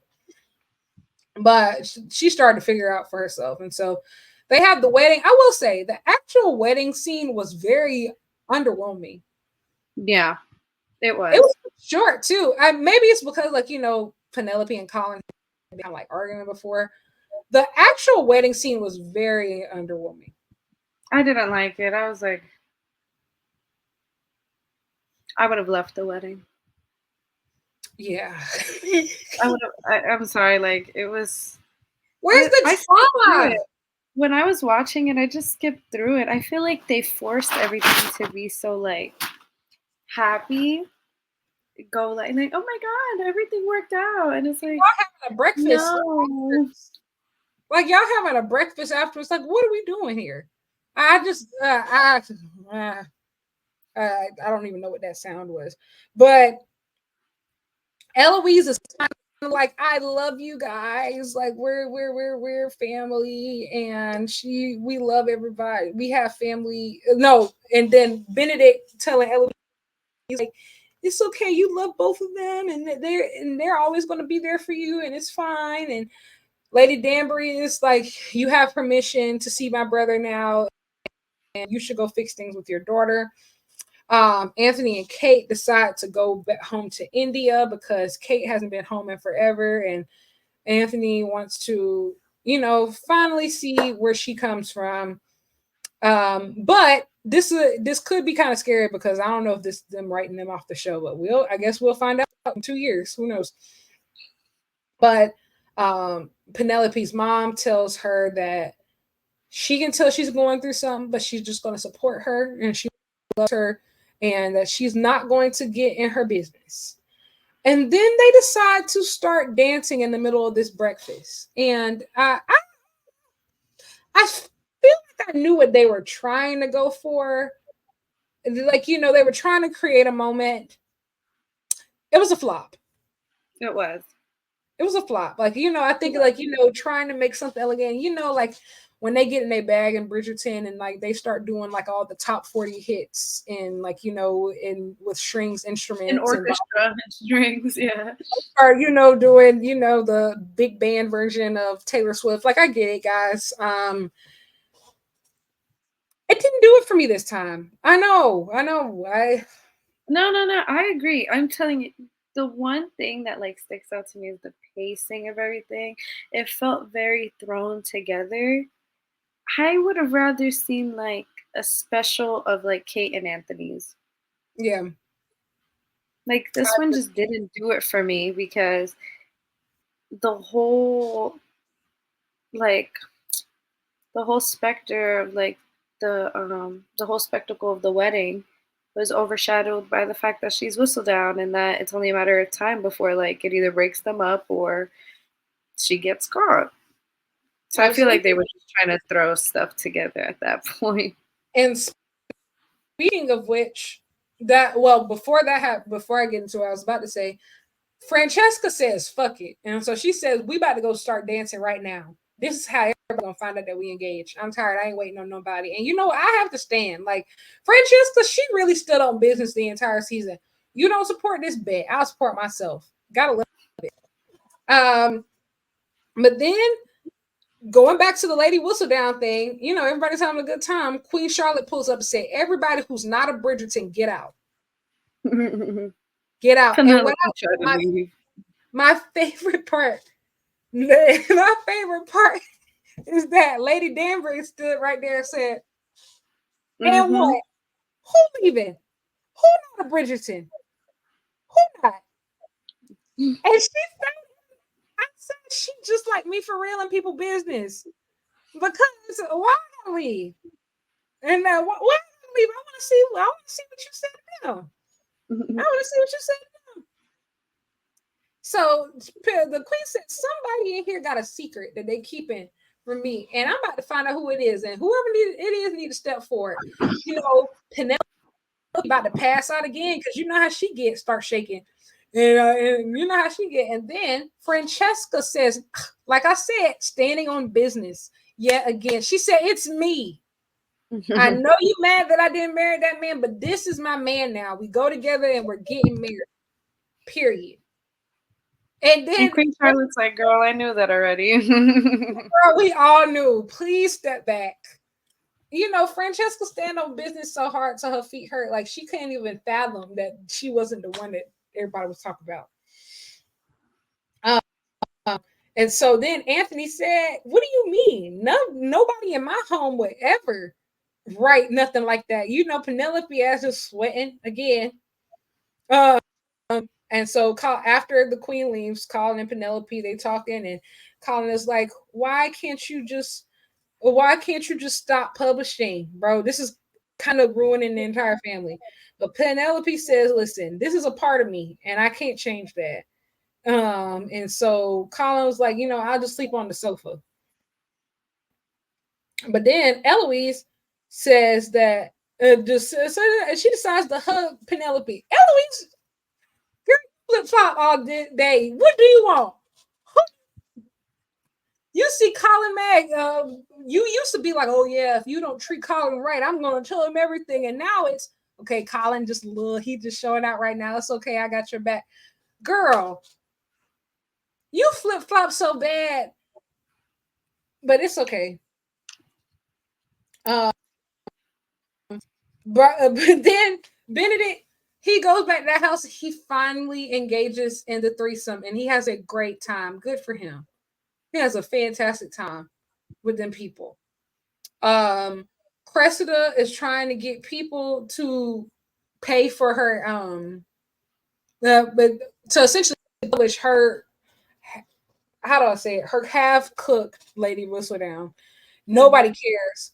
But she does get a clue into who the actual Lady Whistledown is.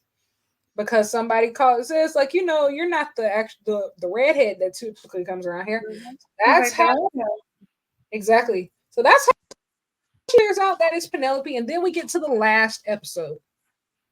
We finally get to the last episode. So Penelope thinks that her mother is about to pull up, for breakfast. Whole time it's Cresta Cowper. Mm-hmm. And she says, yeah, you're Lady Whistledown, and I want your money. No, you got it. She said, if nobody else here got it, I know you got it. I know you got it. And instead of 5,000 pounds, I actually want 10,000. And I know you got it. And I got the evidence. And then Penelope thought that she was going to stop talking because her mama walked in. Absolutely not. She told her mama to. Bloop. So, what were you thinking when you saw that essentially that Cressida found out about Lady Whistledown and she tries to blackmail? Because I feel like I've gone up and down on Cressida. I actually enjoyed it. I was like, finally, something of like substance that could actually like move the story forward. In a perfect world, if there were more episodes, I would have loved if we like dragged it out to where she's like, I want this, I want this, I want this. And like is low key driving Penelope like crazy. But I enjoyed it because she told her mom like it was nothing. So I said, liked it. Want to tell my business. Everybody want to tell my business. That's fine. I do agree though about the pacing. It still comes back to that because this extortion angle could have been multiple episodes. Mm-hmm. Like it could have been a lot of different episodes. Like, we could have really stretched this. But it ends up being just one. The last one, don't get me wrong, and season finale is obviously very important. But this could have been a thing, especially when you think about the fact that Penelope and Cressida have had like this low-key rivalry essentially since the series started. And so I just felt like this could have been more. It was fun for what it was, absolutely, but it certainly could have been more. Definitely could have been more. Next, we had her mother is like, "Girl, you was Lady Whistledown this whole time, and you talked about our family like that." And then she said, "Second of all, you had money, like you had money, seriously." um, and so she's like, "Okay, you don't have to tell him that you're being blackmailed." She's like, "Nah, I'm gonna be honest. I'm gonna be honest with my husband or whatever." And so Lady Danbury and Queen Charlotte are talking, and then she was just talking about Lady Whistledown. And so Lady Danbury implores on Queen Charlotte, said, like, I don't think that she's trying to take you down. I think that she's just a player. She wants to be seen as an equal, you Mhm. know? Like, and she's trying to teach her, like, that she shouldn't see Lady Whistledown as a threat, more so Right. as a partner. And so this was actually super beautiful. The part of Penelope's sisters, they have a ball. They decide to have a ball. I think to celebrate, like, their pregnancies and things like that. So they start working on that. And then Lady Bridgerton, she takes Francesca and Lord Kilmartin to the ice cream partner, and they, now that the queen knows that they're engaged, and so they said that we're just going to fake it till we make it. And they also said that they want to have a small wedding, and then we're going to move to Scotland, which was a lot all at once, but that's just the theme of the series at this point. Mhm. Then we get to the Bridgerton house. Eloise is trying to tell Colin that everything is going to be okay. The queen is going to be okay. But then Penelope and her mama tell him, like, actually, everything is not going to be okay, and we are being extorted and blackmailed by Cressida Cowper. She actually wants more money than she even wanted from the queen. And then they, I will say, things start to get really funny here because everybody's like, why did you, when did you have this much money, and how do you have this much money? But then Cressida said, no, Colin says, know, nobody's gonna blackmail my wife. I'm gonna fix all this, guys. Don't worry about it. Don't even open your pockets. He goes and has a conversation with Cressida. He spills all his guts trying to convince her and everything and tell her how good she is, how good Penelope is, yada yada yada. And then Cressida says, "You know what? Actually, now I want more money. Mhm. So now I want 20,000." By the Colin, ball. everything. Colin literally ruins everything. And he's like, he actually says it. I think I ruined it, guys. I think I ruined everything. I'm sorry, guys. And he actually, now she also wants you to use Lady Whistledown to tell everybody that, she's has a good reputation and she's popping. And so Penn don't got that money. And so Colin said that he will have to ask Benedict if he wants the Bridgerton money to get Bridgertons to be able to cover that money. Colin tries to apologize, but Penelope's like, "No, thank you for defending me and standing up for me, etc." None of these people had anything of substance to say, but I guess we just all being nice forever, whatever. Lady Danbury and Violet, they meet up, and it seems like Lady Danbury has come around to Violet potentially, being with her brother and trying to remind her she's a good mom and she shouldn't be so sad that Francesca's leaving. They're the best. Fred, Benedict is having a great time. Mhm. Benedict is having a great time with his people. He the thing is that he's noticing he's starting to catch feelings. We don't know which way he's catching feelings though, so that starts to be interesting. Colin and Penelope, they're in their house, and but they're still avoiding each other. He's sleeping on the couch. Penelope goes to have tea with her mom ahead of the wedding of Francesca and Kilmartin. Um, and Colin is on his own. He finds some of her old letters and he rereads them and reminds himself that she's a good writer. And so he just starts to soften. This is another thing of just like, why did we pack this all into the last episode? Penelope has been Right. writing Colin letters for years. Out of anybody who should have known how great of a writer she was, it should have been him. I digress. Then That we part. then we get to the Featherington house, and then that lawyer who said that man that estate and how Lady Featherington came up on that money was bogus, and that yeah, we're going to find you. He said, I'm going to find you, and I'm going to get you. I'm going to get you. You thought you were slick. I'm going to get you. And then Penelope finds out all about it too. And so they find out that they're a lot more alike than they think. And each of them has their own way of trying to get secure power for themselves, even if it isn't always legal. Whatever.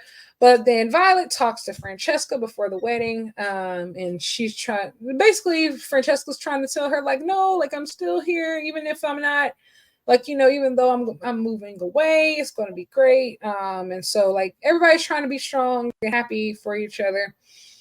They have a small wedding, and then there's a reception, and then they start asking, okay, like what has our mama actually been doing?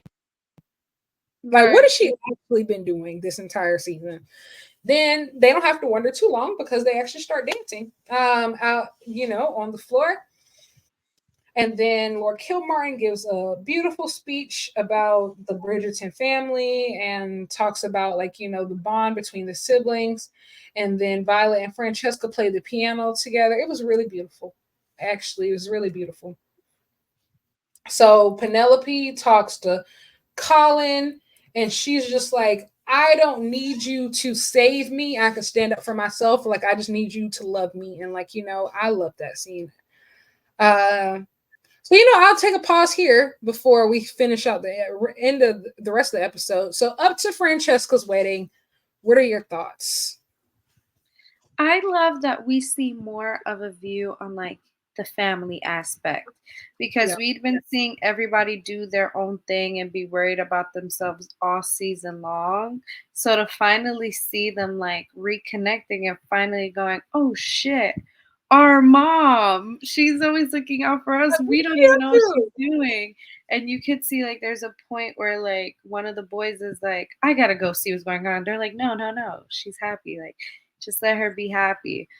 It was very heartwarming to see, and like it's a good contrast in comparison to everything that's going on with like the whole Lady Whistle Down thing and like Colin really like hiding this, and it's just I loved seeing like Francesca, oh, she's married to someone she actually likes, to someone who she matches so well with. You get to see all this part. Do I even like speak English? And I just love the whole family aspect because in a season like this, sorry, I broke my toe, so I'm trying to like Oh keep my gosh. it. Yeah. Are you in like a splint? No, it's the pinky toe, so I can't really like I have Oh, it wrapped, but I have to keep it like elevated. I'm like at a weird angle. But just seeing the family aspect was really like a really what's the word, highlight for me. It was a really good highlight for me. I agree. I really liked it. I think that the Bridgerton family, they always come across a lot more genuine than a lot of the families that we see in the time because Mhm. their relationships feel really genuine. And I think that that's why they're the title family of the series. So Penelope, she goes home, she starts making her plans of just like, okay, how am I going to get out of this? She writes a letter to Violet Bridgerton, who asks Colin, like, what? And what do you mean she was late? What's that? Like, what do you mean? She writes a letter to the queen. And she has a purse full of cash that she gives to Varley.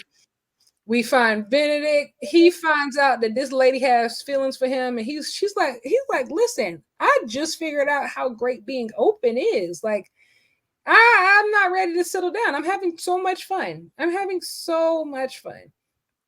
Um, and then Eloise and Benedict have a talk, and then we start hearing about how Eloise wants to leave town. Which who knew? But Mhm. we're just doing that because it's the last Mhm. episode. So let's just pack everything in.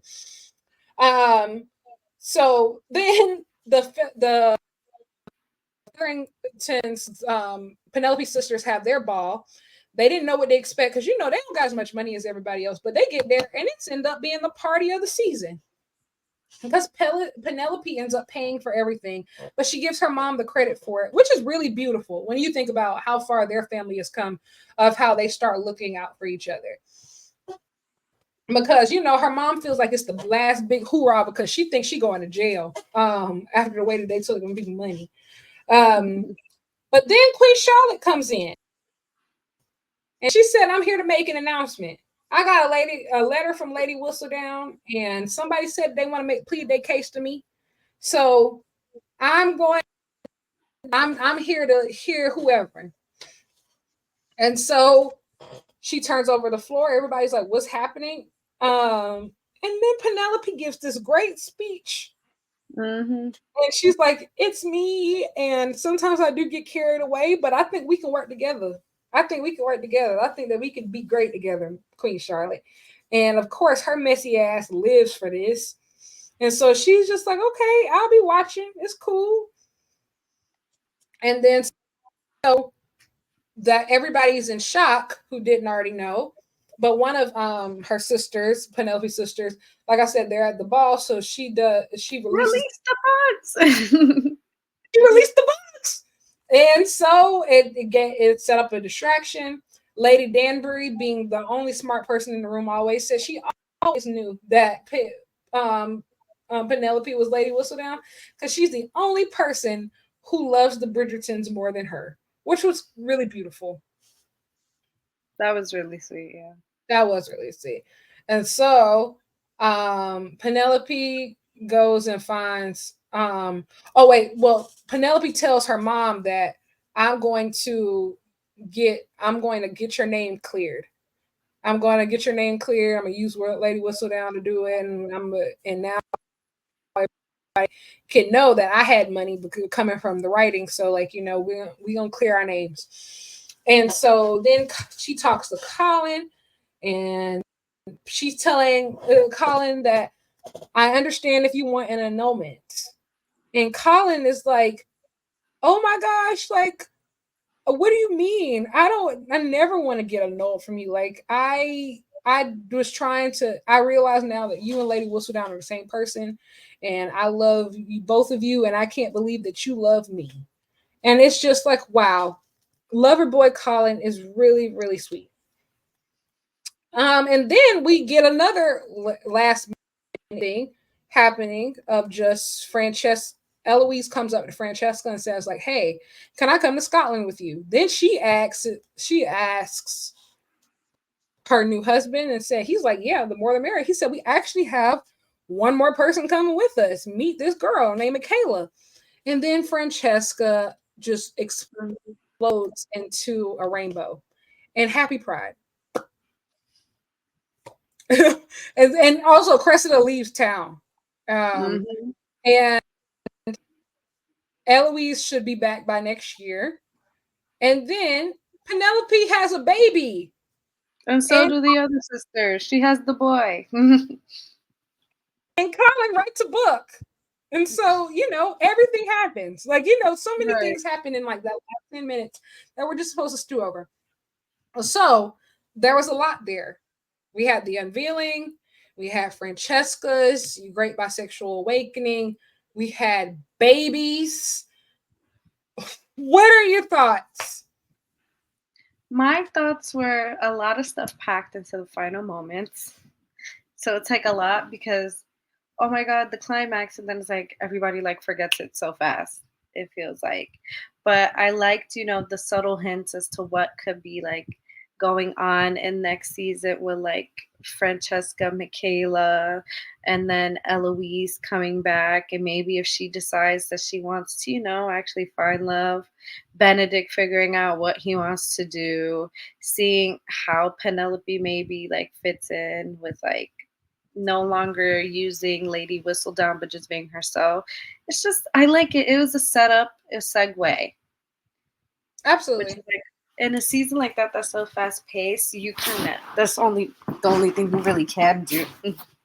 Yeah, I'm interested to see just because so much of the story is built around Lady Whistledown as a character. And so now that she's unveiled, and I also think that in Bridgerton seasons, every girl has like their big season, but afterwards they clearly play a very background role. And Mhm. so I don't think that that's going to happen with Penelope just because Mhm. of the nature. So it's interesting to see, like, okay, how does she evolve in this next chapter? Because she's not, obviously she's already married, she's a mom now, but she's really in charge of all the gossip. And then Mhm. also now, like, if her and Queen Charlotte are actually partners, what does this look like? Mhm. It's a lot of mess. And then also, like with Francesca, of just like, we haven't really seen Bridgerton travel beyond, like, where they are. Like, so Right. are they going to follow them to Scotland?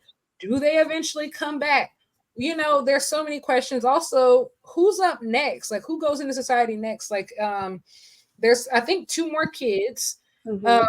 that are Bridgerton kids that are left. And it's just a lot. And like I said, Mhm. I'm gonna see what Benedict finna do too. I find him so interesting. Like, I think that he was one of my favorite characters this season because, yes, Benedict, exactly. Any final thoughts? Season overall, what would you rate it? And also, what would you rate it? And how would you rank it with all the others? Out of 10, I would rate it a 7.5. That's very fair. I like that. Ranking it among the seasons. Let me see. Mhm. Hmm.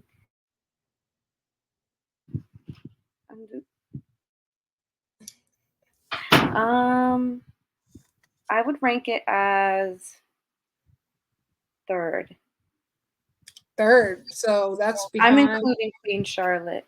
That's why. I included as well. So But what's if second not, for then you? two. So what's second for you? Would you say it was second? For me, it's gonna be Anthony and Kate as one, George and Charlotte two, Penelope and Colin, and then Daphne and the Duke. Okay. I'm going to go. This might be, huh? Queen Charlotte's definitely number one, of course, but I might put this at number two. I might put this at number two, and I think it's because, don't get me wrong, I like the other seasons, but that second half really sold me because I felt like I think I have it to rewatch it. it had such a better, like, the message of it was Hmm.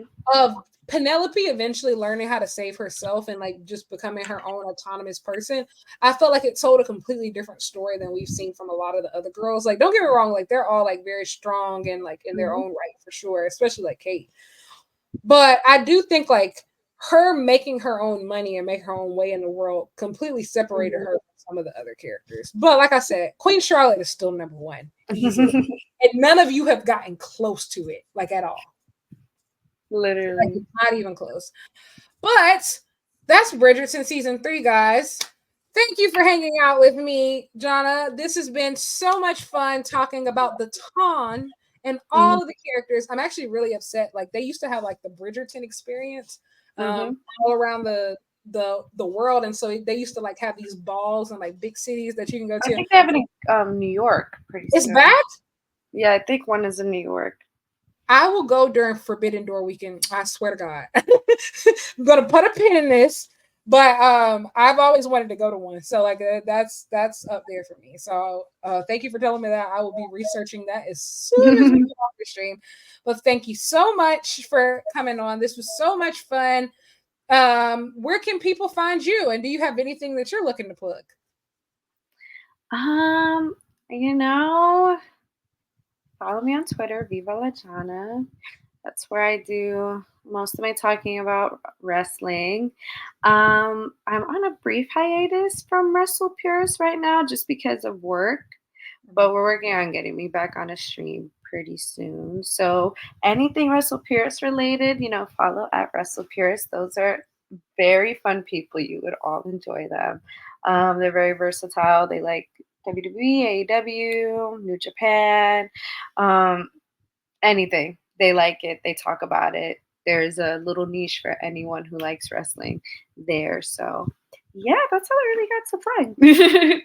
Yes, and you can find me at Lyric Wrestling on Twitter and Instagram. I will say I don't have like a coordinated schedule of how things come out, but you should definitely expect another Maps and Yaps because I have to review this Doctor Who season because I have a lot to say. I have a lot to say. So that is guaranteed that will be coming out.